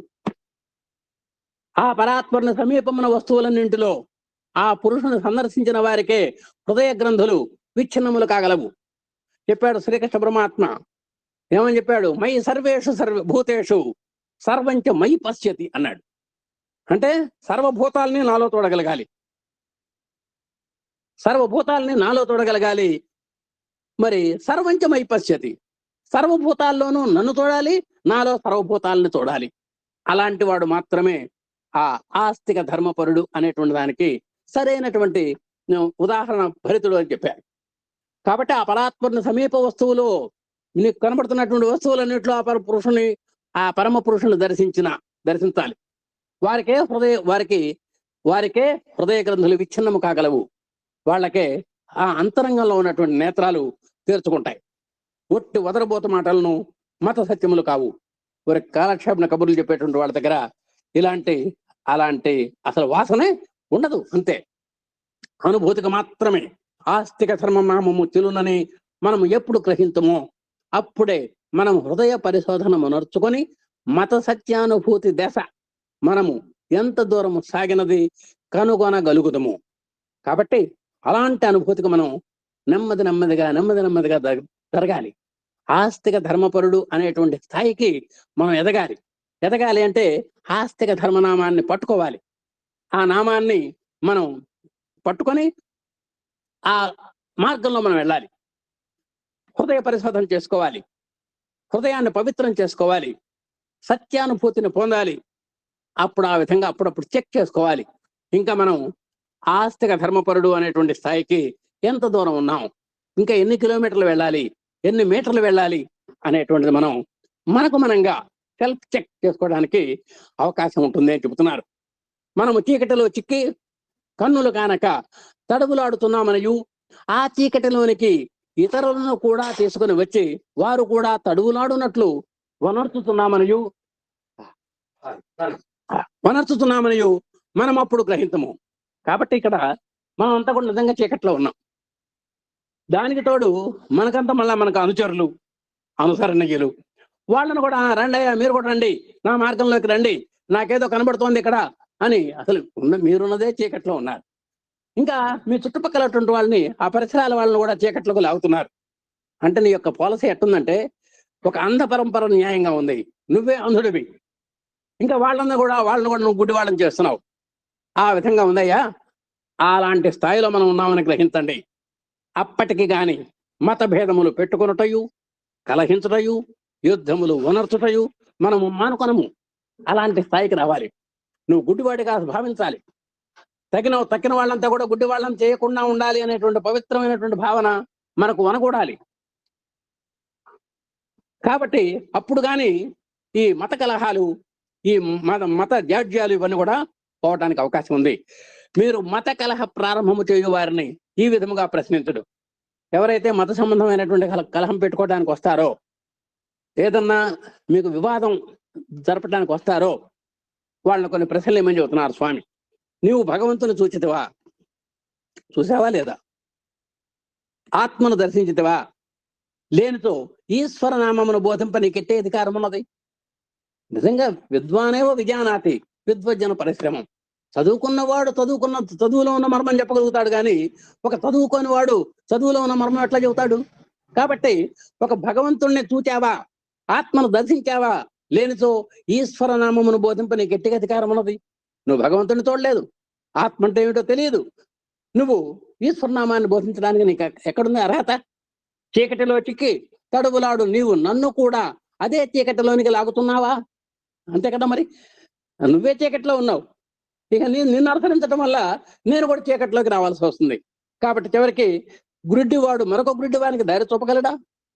అసలుకే నువ్వే గుడ్డివాడివి. అంటే ఆ గుడ్డివాడంటే ఆ పై విషయాలు తెలియదు, భగవంతుడు అంటే ఏమిటో తెలియదు, ఆత్మ అంటే ఏమిటో తెలియదు. అంటే ఈశ్వరానుభూతి లేదు, ఆత్మానుభూతి లేదు. అలాంటి వాడిని అందుడు అంటున్నాం ఇప్పుడు మనం. అలాంటి గుడ్డివాడు మరొక గుడ్డివానికి దారి చూపగలడా? అసంభవము. కాన మొదట నీ సత్యాన్ని నీవు కనుగొనమని చెప్పవచ్చును. ఇక్కడ భాగవతంలో ఒక చిన్న పద్యం చెప్పుకొని మనం ముగిద్దాం. మనం మొన్న ఎవరి చేజంతులాగానే ఇక్కడ కూడా కానని వాడి విషయంలో చక్కటి పద్యం చెప్పారు పోతన గారు. అదొక్కసారి మనం చూద్దామండి. కానని వాని కానని వాడు విశిష్ట వస్తువుల్ కానని భంగి, కానని వాడు విశిష్ట వస్తువుల్ కానని భంగి, కర్మములు గైకొని కొందరు కర్మబద్ధులై కానరు విష్ణు. కర్మములు గైకొని కొందరు కర్మబద్ధులై కానరు విష్ణు. కొందరటు గందురు అకించన వైష్ణవాంఘ్రి సంస్థాన రజోభిషిక్తులకు సంహృత కర్ములు దానవేశ్వరా. కొందరు అటు కందురు అకించన వైష్ణవాంఘ్రి సంస్థాన రజోభిషిక్తులకు సంహృత కర్ములు దానవేశ్వరా. దీని యొక్క భావం ఒకసారి చూద్దాం. ఒక వస్తువును చూడని వారిని వెంబడించిన వాడు ఆ వస్తువును ఎట్లు చూడజాలడో, అలాగే కర్మబద్ధులైన వారలను ఆశ్రయించిన వారు కూడా శ్రీహరిని దర్శింపలేరు. కానని వాడు అనుట చేత బ్రహ్మ సాక్షాత్కారము చెందని వాడు అని అర్థము. బ్రహ్మ సాక్షాత్కారము చెందని వాడు అని అర్థము. నిష్కామ కర్మ, ఈశ్వర అర్పణ భావంతో మాత్రమే ఆ హరి పదభక్తి కలవారే శ్రీహరిని దర్శింపగలరు అని ఈ శ్లోకంలో మనకు భాగవతంలో చెప్పారు. ఆ విధంగా ఈరోజు సత్యసాయి వాక్యంలో ఒక ఆత్మను గురించి మత సంబంధంగా, ఆత్మ సంబంధంగా, ఆస్తిక ధర్మపరుడు అనేటువంటి విషయం ఎట్లా ఉంటుంది, ఇవన్నీ కూడా మనకు మానవ కృషి ఎలా ఉండాలి, జీవన గమ్యం ఎలా పెట్టుకోవాలి, ఆ గమ్యంలో మనం ఎలా వెళ్ళాలి, మతము అంటే ఒక చక్కని మార్గమని, ఆ మార్గంలో పయనించి మనం ఆత్మ సాక్షాత్కారాన్ని పొందాలని, ఇలాంటి విశేషాలు మనకు ఎన్నో వచ్చినాయి. ఎప్పుడు మనల్ని మనం కించపరచుకోకూడదు. ఎవరి ఎదుటైనా సరే నీ మనసులో నువ్వు కూడా నేను పనికిరాని వాడిని, నేను పనికిరాని దాన్ని, నేను దేనికి పనికిరాను, ఈ లోకంలో నేను దమ్మిడికి కూడా అమ్మిన దమ్మిడికి నేను అమ్ముడుపోను అనేటువంటి ఇలాంటి ఆత్మ న్యూనతా భావాలు వదిలి క్లైబ్జమాస్మ గమపార్థ అని చెప్పినట్టుగా స్వామి, నువ్వు ఈ నైరాస్యాన్ని నుంచి బయటపడి కార్యోన్ముఖుడవై ఆత్మ సాక్షాత్కారం వైపు ప్రయాణం చేయాలి, తన మార్గాలను వెతుక్కోవాలి అని ఈ అధ్యాయంలో మనకు, దానికి మాత్రమే మతాన్ని మనం ఒక అనుభవంగా తీసుకోవాలని చెప్పుకుంటూ మన ఆత్మ సాక్షాత్కారానికి ఈశ్వర అనుగ్రహ ప్రాప్తికి ఎలా నడుచుకోవాలో చెప్పినటువంటి చాప్టర్ అనుభవమే మతము. ఇలాంటి చక్కని విశేషాలు చెప్పుకోవటానికి అనుగ్రహించినటువంటి స్వామి అలాగే ఒక అవకాశ వేదిక ఇచ్చి సత్యసాయి వాహిని ప్రోత్సహిస్తున్నటువంటి ఉత్సాహిస్తున్నటువంటి మన అధినేత దంపతులకు, ప్రేమాస్పదంగా వింటున్నటువంటి సోదర సోదరిమణులకు హృదయపూర్వకమైనటువంటి పాదాభివందనాలు చేస్తూ అందరికీ సాయిరాం. సాయిరాం, జై సాయిరాం, జై జై సాయిరాం. Thank you sir. సార్ చెప్పిన చివరి దాంట్లో నాకు వెంటనే కామరాజ్ అనిల్ కుమార్ గారు గుర్తుకొచ్చారు. I think invited him for 3 years completion. Fourth year అంటే లాస్ట్ ఇయర్ లేడు, ఆయన చనిపోయాడు పాపం జూన్ లో. అప్పటికే 3rd year కంప్లీషన్ ప్రోగ్రామ్ ఆయన పిలిచినట్టుంది. చాలాసార్లు జాయిన్ అయ్యాడు, సతాయిస్తుంది. ఎవరికైనా గుర్తుందో లేదు. ఆయనకు తాపత్రయము, నాకు తాపత్రయము. కొన్ని 100 సార్లు ఫోన్ చేయటము. ఆయనకి చెప్పాలి సబ్జెక్టు. ఒక మాట గుర్తుపెట్టుకోండి, ఆయనకి బాబా గారి గురించి చెప్పకుండా అన్నం తిన్నట్టు లెక్క. అందులో 5 నిమిషాలు మాట్లాడితే అసలు సరిపోదు టైం. మీరు ఎప్పుడైతే మీరు ఎప్పుడైతే చీకటి, ఎందుకంటున్నానంటే ఆయన హీ కాల్ సంబడి నాలాంటి పిలిచిండు హెల్ప్ చేయడానికి. ఇంటి పక్కన ఆయన నాలాంటి వాడే, ఇద్దరు ఒకటే సేమ్. కుస్తీ పెట్టారు అని, but unable to login. Just click చేస్తే వచ్చేవాళ్ళు. మరి దానికి మరి కింద మీద పడ్డారు, ఏం జరిగిందో తెలియదు పాపం. ఇంకొక విషయం ఏంటంటే అలాగ ఉండిపోయాడు. మనంతా ఇంటికి పోయిన లంచ్ తర్వాత విసుగుబట్టి ఆయన పోలా. అదే రోజు సాయంత్రం భజన పెడితే మళ్ళీ ఫస్ట్ వచ్చి కూర్చుంది ఆయనే. నేను ఆశ్చర్యపోయినా, అరే ఈ సార్ ఎట్లున్నారు అంటే నాట్ క్విటెడ్, బయటకు పోలా. ఎందుకంటే అడ్మిన్ లాగిన్ లో ఉన్నాడేమో మరి. అప్పుడు మేడం గారు ఒక దగ్గర 40 నిమిషాలు ఆయన మాట్లాడారు, మేడం గారు మాట్లాడారు. ఎప్పుడైతే గుడ్డోడు చీకట్లో ఉన్నాడు ఏం చేస్తాడని, వెలుగులో ఉన్నాడు, వెలుగులో తీసుకెళ్లే అవకాశం ఉండేది. ఒక మహనీయుని గురించి తెలుసుకునే ప్రయత్నం చేద్దాం. ఎందుకంటే సారు సమయం వదిలిపెట్టారు. ఇంకొక 10 నిమిషాలు లాగిస్తే నేను మాట్లాడేవాను కాదు. ఎందుకంటే ఈ నెలంతా నేను మాట్లాడే అవకాశం లేదు, చెప్పేవాంటూ లేదా. ఇది కూడా ఈజీ సబ్జెక్ట్, మనందరికి తెలిసిన కనుక నేను I want take this. I can finish in 10 minutes. ఈరోజు మనం ముచ్చరించుకోబోయే మనిషి మహనీయుడు, యోగి,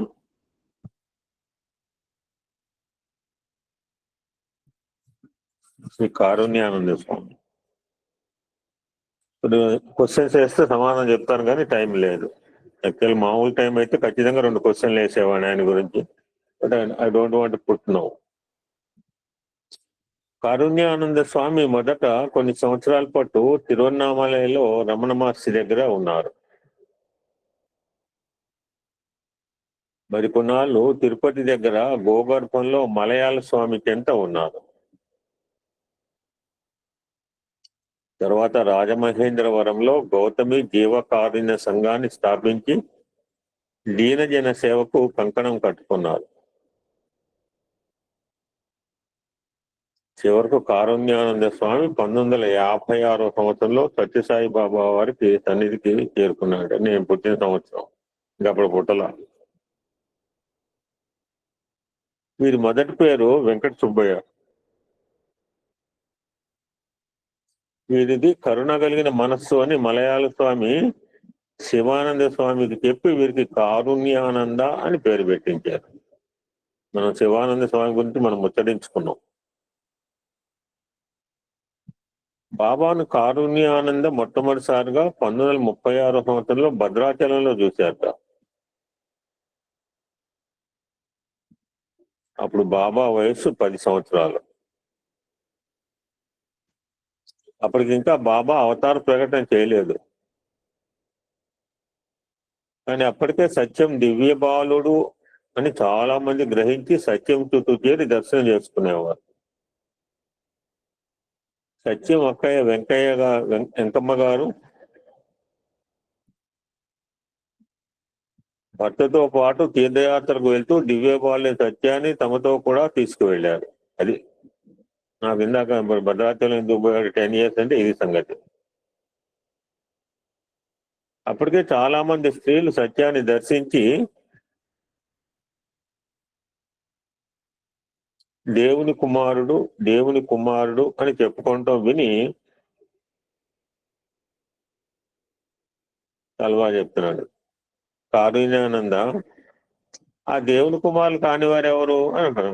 మనందరూ కూడా మనంతా దైవపుత్రులు. ఇప్పుడే సార్ చెప్పిన సబ్జెక్టే అది. మనం ఆయనలోంచి అంశైనప్పుడు పరిశుద్ధాత్మ కాకుండా అపరిశుద్ధ ఆత్మలు ఎలా అవుతామండి? ఆ సార్ చెప్పిన సబ్జెక్ట్ అది. ఇప్పుడు స్వామిని చూసి దేవుడి కుమారుడు మా కారుణ్యానంద మంచి అప్పటికే బ్రాడ్ కాన్సెప్ట్. దేవుడి కుమారుడు కానోడు ఎవడు? ఇక్కడ కూర్చున్నప్పుడు 50-61 మంది కూడా దైవపుత్రులు మనంతా. మనం కారుణ్యానంత జ్ఞానం లేకపోయినా కాస్త మనకు అర్థమైంది. వీఆర్ ఆల్ డివైన్, పరిశుద్ధాత్మలము. 1956లో భగవాన్ బాబా రాజమహేంద్రవరం వచ్చినప్పుడు జీవకారుణ్య సంఘం సమావేశాలు జరుగుతున్నాయి. అప్పుడు రామ్మోహన్ రావు గారు ఏజ్ ఎంతో నాకు తెలియదు, 56. కారుణ్యానంద మలయాళ స్వామి ఇద్దరు ఒకరోజు సాయంత్రం ఆ సమావేశాలు కాగానే వచ్చి 1956 అంటే స్వామికి 30 years సత్యసాయినాథుని దర్శనం చేసుకున్నారు. అప్పుడు స్వామి కారుణ్యానంద అని ఎంతో పరిచయము సాన్నిహిత్యము ఉన్నట్లుగా పేరు పెట్టి పిలిచి దగ్గరకు రమ్మన్నారు. ఇలాగా ఒక ఆయన పిలిచారు. ఎవరు? ఏం పేరండి? వెంటనే టైం లేదు. రావణ మహర్షి పేరు చెప్పండి సార్. కారుణ్యానంద అన్నాడు. అప్పుడు అమృతానంద. అది వెరీ గుడ్ సార్. నాకు కావాల్సింది అదే ఆన్సర్. Very good. ఏమనుకోకండి, ఇట్లా అడుగుతుంటాను. వెంటనే కారుణ్యానంద సాయినాథుని శ్రీచరణాలపై వాలిపోయారు. అప్పుడు రాత్రి 8 గంటల సమయం. కారుణ్యానంద, కాకినాడ వెళ్దాం, నాతో వస్తావా అన్నారు బాబా. అలాగే స్వామి అన్నారు కారుణ్యానంద. ఇద్దరు కాకినాడకు వస్తున్నారు. దారిలో భగవాన్ బాబా కారుణ్యానంద జీవిత గాథనంతా వివరంగా చెప్పారు.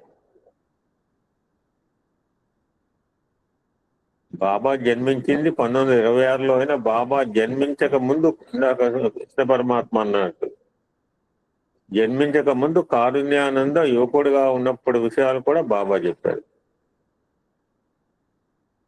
సో అప్పుడే బాబా అవతార పురుషుడు అని కారుణ్యానందకు అర్థమైపోయింది. కాకినాడ నుంచి బాబా నేను కారులో తిరిగి వస్తున్నాము. అప్పుడు బాబా ఏదో విషయం చెప్తే ఆనందంతో నేను తప్పట్లు కొట్టాను.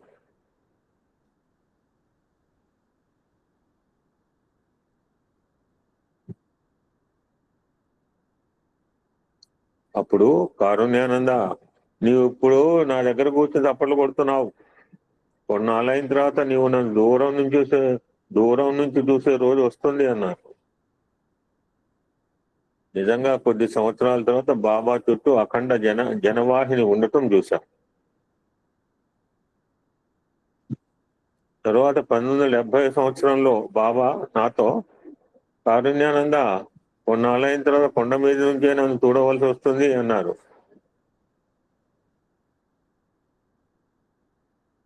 బాబా 60వ జన్మదినోత్సవం సందర్భంగా పుట్టపర్తి పోయిన వాళ్ళకి తెలుసు. మా అత్తగారు వెళ్ళింది. 1985లో కొన్ని వేల మంది భక్తులు హిల్వీ స్టేడియంలో చోటు జాలక కొండ ఎక్కి బాబాను దర్శించుకుంటూ చూశాను అంటారు కారుణ్యానంద. ఇంకెవరికైనా అవగాహన ఉంటే చెప్పండి. స్వామి 68th బర్త్డే. మాకు ఇంకా మేము చేరలే ఆర్గనైజ్ అప్పటికి. అంటే ఆధ్యాత్మిక పదంలో ఉన్నాము. ఒకసారి బాబా కారుణ్యానంద స్వామిని వచ్చి ఇది మనందరికి తెలిసింది, నేను అడిగితే మీరే చెప్తారు కానీ ఇప్పుడు టైం లేదని చెప్పారు కదా. ఇది ఖచ్చితంగా శంకర సరస్సు గారు చెప్తారు ఈ సిచ్యువేషన్. ఆయన గురించి మనకు 3 విషయాలు తెలుసు: రాజమండ్రి, బాంబే, ఇప్పుడు చెప్పబోయేది. కారుణ్య స్వామిని వచ్చి తన గదిలో పట్టుకోమని అన్నారు. కారుణ్యానంద స్వామి నిద్రపోయేటప్పుడు గురక పెడుతుంటారు. మా అబ్బాయి నా పక్కన పడుకోమంటే వద్దు నాన్న అంటాడు. అందువల్ల ఆయన బాబాతో ఒకే గదిలో పడుకోవడానికి ఇష్టపడలేదు. కొంతమంది అలా గురక పెడుతుంటారు పాపం. అప్పుడు బాబా కారుణ్యానందను సందేహించకుండా తన గదిలో పడుకోమని అన్నారు. నాకు ఊళ్ళో ఏసీ గదిలో పడుకుంటే నిద్రపోవట్లేదు, మంచి మండు ఆ బయటకు పోతే ఎంత వేడిగా ఉందో ఆయన గురుగొట్టి నిద్రపోతున్నాడు. ఇప్పుడున్న డివోటీ సన్. నేను ఏసీ రూమ్ లో పడుకుంటే నాకు నిద్ర పట్ల, బయటికి పోతే ఎంతో వేడి ఉంది, ఫుల్ గుర్రు కొట్టి నిద్రపోతున్నాడు పాపం పిల్లగాడు. ఈ సత్యసాయి బాబా వారు ఎప్పుడూ నిద్రపోరు, ఎడమ వైపు తిరిగి పడుకుంటారు. నేత్రాలు అర్ధ నిమిలితములై ఉంటాయి కానీ నిద్రపోరు. తన చుట్టూ ఏమి జరుగుతుంది ఆయనకు తెలుసు అంటారు కారుణ్యానంద. ఆ రోజు రాత్రి కారుణ్యానందకు అద్భుత దర్శనమైంది.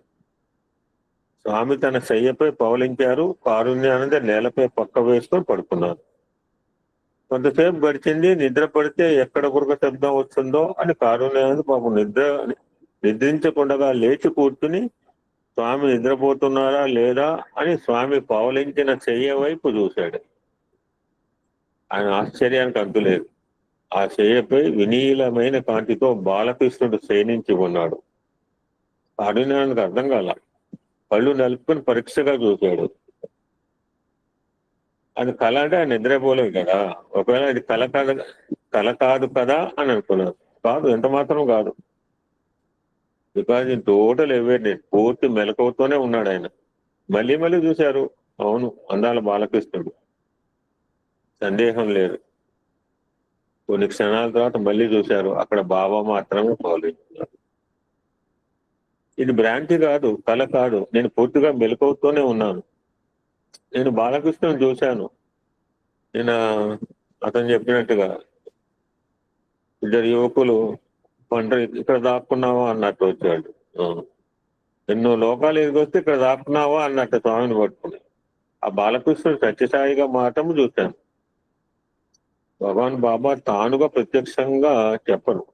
అలా చెప్తే బహుశా అసంఖ్యాకంగా ఎక్కడెక్కడ జనం వస్తారని కాబోలు అంటారు కారుణ్యానంద. బాబా ఒక రూపానికి పరిమితులై లేరు. అన్ని మతాల వారు ఆరాధించే సకల దేవతా స్వరూపుల సమాహార స్వరూపం ఆయన. అందులో మతం గురించి వచ్చి ఒకే రూపంలో ఉన్న సర్వదేవతా స్వరూపం ఆయన. ఆయనకు ఒక ఆకారం లేదు కనుక ఏ ఆకారాన్ని తీసుకోవచ్చు. రుద్రలో ఒక మాట అద్భుతంగా చెప్పాడు, మర్చిపోయాను ఏంటో. ఆయన నిర్వికారేస్. ఒక ఆకారం ఉంటే అదే దానికే పరిమితం. ఉదయం పూట బాబా ముఖం దేదీప్యమానంగా ఉంటుంది. ఒక్కొక్కసారి ఆ తేజస్సు భయం కూడా కలిగిస్తుంది. దేవీ నవరాత్రుల్లో ముఖ్యంగా పూర్ణాహుతి రోజున బాబా శరీర ఉష్ణోగ్రత అధికంగా ఉంటుంది. ఈయనకేం తెలుసు అంటే అటువంటి సమయాల్లో నేను బాబా పాదాలను స్పృశించాను. ఆయన శరీరం ఆనాడు అమితమైన వేడిగా ఉండటం గ్రహించాను అన్నారు. ప్రాక్టికల్ నాలెడ్జ్, నాకు సార్ చెప్పినట్టు థియరిటికల్ నాలెడ్జ్ కాదు.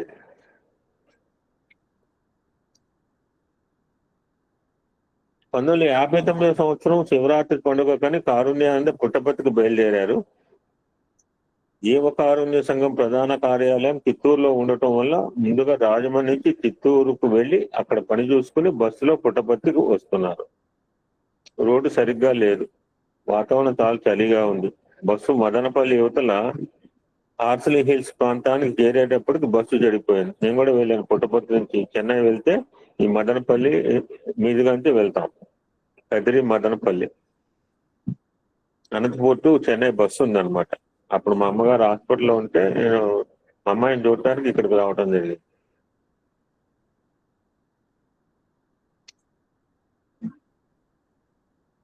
హార్స్లీ హిల్స్ కూడా కనపడుతుంది దారిలో. హార్స్లీ హిల్స్ ప్రాంతానికి చేరే బస్సులో పోయిన వాళ్ళకి తెలుస్తుంది. బెంగళూరు టు విజయవాడ బస్సులో వస్తే ఆ రూట్ల నుంచి వస్తాం. హార్స్లీ హిల్స్ ప్రాంతానికి మేము మండు వేసం కాలంలో మా అమ్మాయిని తీసి చిన్నప్పుడు వేసుకొని వచ్చామని బస్సులో పడి. హార్స్లీ హిల్స్ ప్రాంతానికి చేరేటప్పుడు బస్సు చెడిపోయింది. రాత్రి సమయం, స్త్రీలు పిల్లలకు చలికి వణికిపోతున్నారు. అప్పుడు కారుణ్యానంద మనసులో ఈ బాబాలు ఎక్కడో కొండల్లో కోణల్లో ఉండకపోతే అందరు సౌకర్యంగా రాగలిగిన చోట్ల ఉండవచ్చును కదా, ఎంతమంది బాధపడుతున్నారు అని లోపల అనుకున్నాడు సార్. మనం కూడా అనుకుంటాం అప్పుడప్పుడు. వెంకటేశ్వర స్వామి కొండలు ఎక్కేటప్పుడు కానీ, లేకపోతే ఇప్పుడు మేము ఎన్నో ఘాట్లు ఎక్కాం. అమ్మవారి టెంపుల్ ఏంటది, ఏరియా లేదేమో, పూర్ణాడా? ఎంత భయంకరంగా ఉంది ఘాట్ రోడ్. తిరుపతి కూడా సరిపోదు. చాలా సేపటికి బస్సు బాగు చేయటం జరిగింది. అర్ధరాత్రి 2 గంటల వేళ బస్సు ముదిగుబ్బ చేరింది. ఆరుజ్ఞానంద అక్కడ దిగి వేరే బస్సు ఎక్కి తెల్లవారేసరికి ఎంతో కష్టంతో బుక్కపట్నం చేరుకున్నారు. అక్కడ ఒక ఎద్దు బండిని మాట్లాడుకుని నానా తిప్పలు పడి చివరకు పుట్టపర్తి వచ్చారు. మేము కూడా ఒక శివరాత్రి ఇట్లా 5 బస్సులు మారి వేళగాని వేళ బయలుదేరి వెళ్ళాము. స్వామి ఆ సంవత్సరమే శివలింగం చేశారు. 5 బస్సులు మారి చేరుకున్నామని పుట్టపర్తి. 6వ బస్సు బయలుదేరాం రామకృష్ణపూర్లో. 6ంటికి అడిగింది పుట్టపర్తి పోదామని చెప్పి, అన్ని రైలు పోయిన తర్వాత. అక్కడ ఒకరి బస్సుకు వెళ్లి సామాన్లు చేర్చి స్నానం చేసి మందిరానికి వచ్చారు. అప్పుడు బాబాయ్ మేడ మీద గదిలో ఉన్నారు. భక్తులు గారు కిందకు వచ్చి బాబా మిమ్మల్ని పైకి రమ్మంటున్నారు అని చెప్పారు. కారుణ్యానంద మేడ మీద గదిలోకి వెళ్ళారు. అక్కడ బాబా సన్నిధిలో కల్లూరు వీరభద్ర శాస్త్రి గారు మరికొందరు ఉన్నారు. కారుణ్యానంద వెళ్లి బాబా పాద పద్మాలకు నమస్కారం చేశారు. అప్పుడు బాబా, కారుణ్యానంద సంగతులు ఏమిటి అని అంటూ, నీకు ఎన్ని కార్లు ఉన్నాయి అని అడిగారు. తను వచ్చి రావడంతోనే బాబా కార్ల గురించి ఎందుకు అడుగుతున్నారు కారుణ్యానికి అర్థం కాలేదు. అప్పుడు ఆయన చేతులు జోడించి, స్వామి ఇప్పుడు కార్ల గురించి ఎందుకు అడుగుతున్నారు అని అన్నారు. అందుకు బాబా, అది సరే, నీకు మొత్తం ఎన్ని కార్లు ఉన్నాయి అని అడిగారు.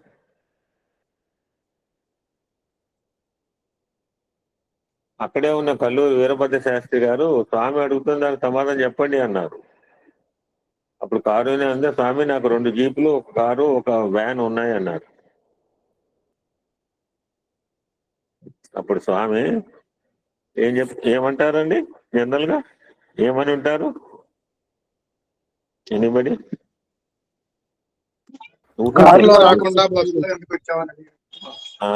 అది ఆయనకి ఎన్ని ఉన్నాయి? 4 ఉన్నాయి ఇప్పుడు వెహికల్స్. నీకు 4 వాహనాలు ఉండగా వాటిలో ఏదో ఒక దాని మీద ప్రయాణం చేసి రావచ్చు కదా, బస్సు మీదనే ఎందుకు వచ్చావు? నీవు నీ ఇష్ట ప్రకారం ఉండవచ్చు, పైగా ఈ బాబాలు ఎక్కడో కొండల్లో ఉంటారు అని నన్ను ఆక్షేపిస్తున్నావే. అప్పుడు అర్థమైంది కారుణ్యానంద గారికి తాను కొన్ని మైళ్ళ దూరంలో మనసులో అనుకున్న విషయం బాబా గ్రహించారని.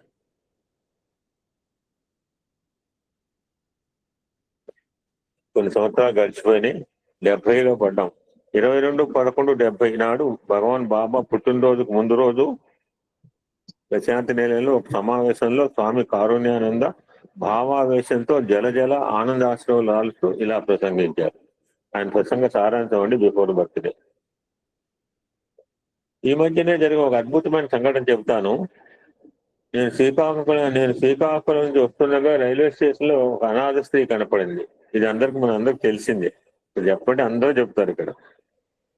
ఆమె నిండు తూలాలు దిక్కులోని, ఇప్పుడు కరెక్ట్ చేసుకోండి, ఎవరో వచ్చింది, ఎక్కడి నుంచి వచ్చింది విషయాలు ఇప్పుడు no you can correct add the matter properly.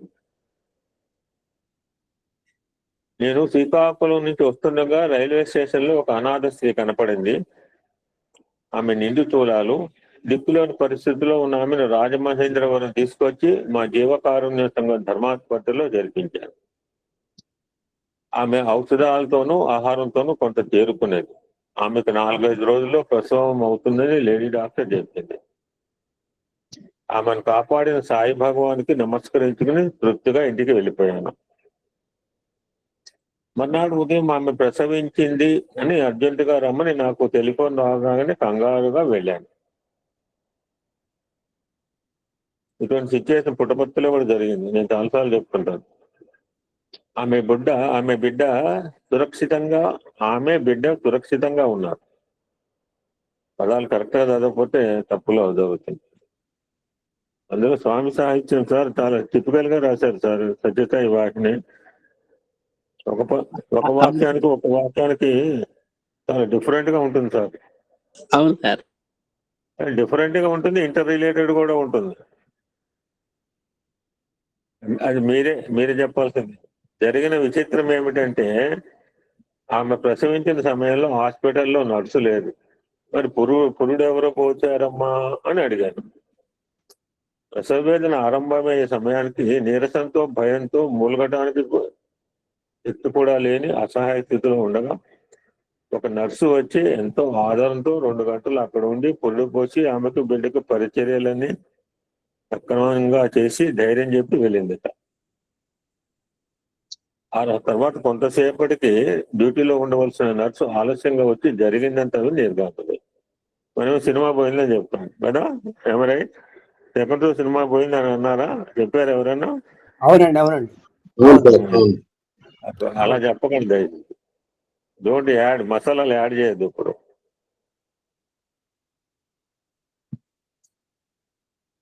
Cinema పోయిందంటే ఇక్కడ రాసేవాడు సినిమా పోయిందని, సెకండ్ షోకి రాయలేదు. మరి అప్పుడు ఆమెను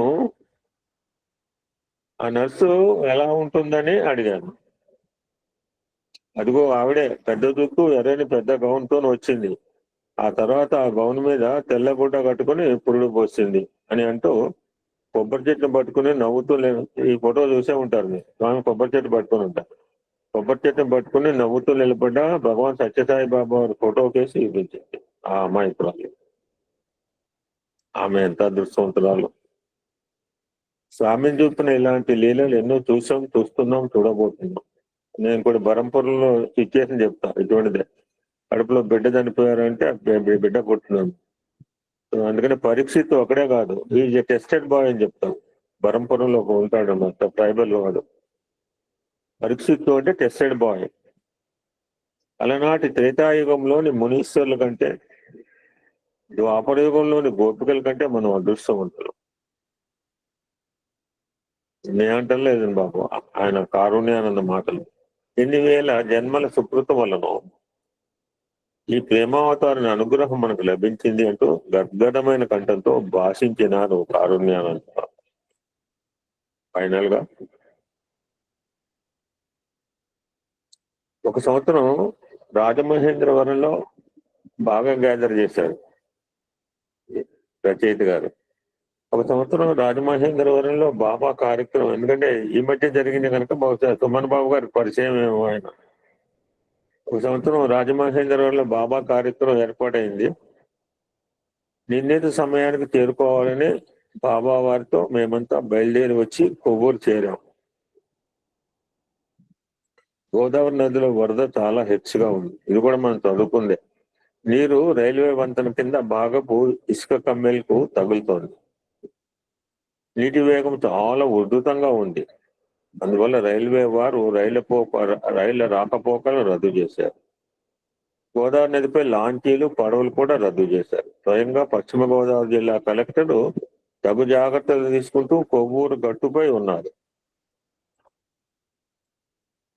మేము కూడా భద్రాచలంలో ఒకసారి పుష్కరాలు అప్పుడు మా నాన్నగారు ఉన్నప్పుడు వెళ్తే మేమంతా ఒడ్డు మీద చేస్తుంటే మా నాన్నగారు లోపలికి పోతున్నారు. అప్పుడు అనుకోకుండా తుమ్మల నాగేశ్వరరావు గారు ఆ జిల్లా కలెక్టర్ వచ్చారు. తుమ్మల నాగేశ్వర గారి పేరు వినే ఉంటారు, తెలిసే ఉంది అనుకుంటా.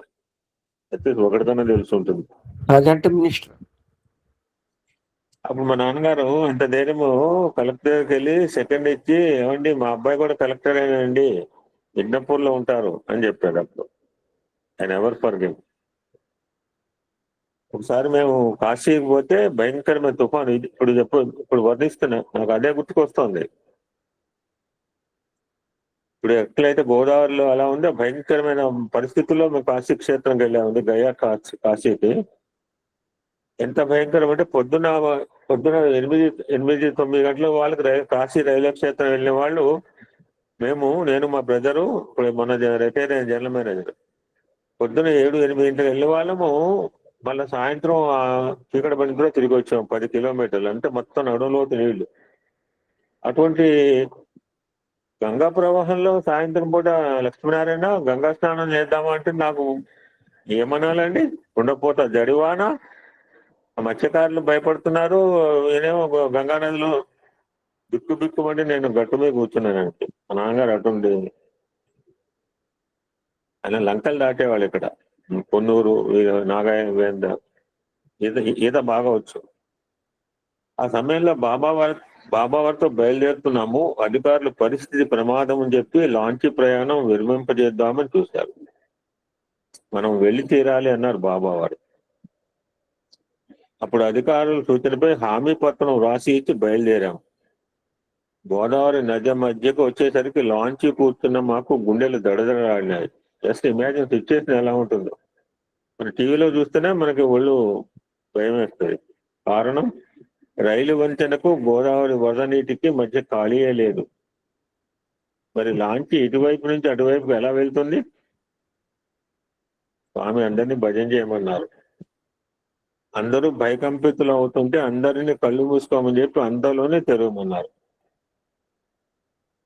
అందరం కళ్ళు తెచ్చేసరికి లాంచీ రైలు వంతెన దాటి రాజమండ్రి వైపు ఒడ్డుకు చేరుతూ ఉంది. ఆ దృశ్యం చూసిన భక్తులు జయ జయ ధ్వానాలు చేశారు. బాబా వారి మహిమకు ఇటువంటివి ఎన్నో నిదర్శనాలు ఉన్నాయన్నారు కారుణ్యానంద. ఫైనల్ గా నేను అంటే ఆయన కారుణ్యానంద 1963 సంవత్సరంలో తంజావూరు వెళ్ళాను. అక్కడ సరస్వతి మహల్ లైబ్రరీకి వెళ్ళి ఒక నాడీ గ్రంథం చూశాను. అందులో పాండవులు అరణ్యవాసం చేసినప్పుడు మార్కండేయ మహర్షి ధర్మరాజుకు ఇది చాలా తక్కువని చెప్తారు. ఎగ్జాంపుల్ ఆనాడి ఈనాడి గురించి చెప్తారు, కానీ ఇప్పుడు చెప్పేదాని గురించి చాలా తక్కువ చెప్తారు. మీరు ఎవరైనా చెప్పుంటే మీరు బాగా నాలెడ్జ్ ఉన్నవాళ్ళే.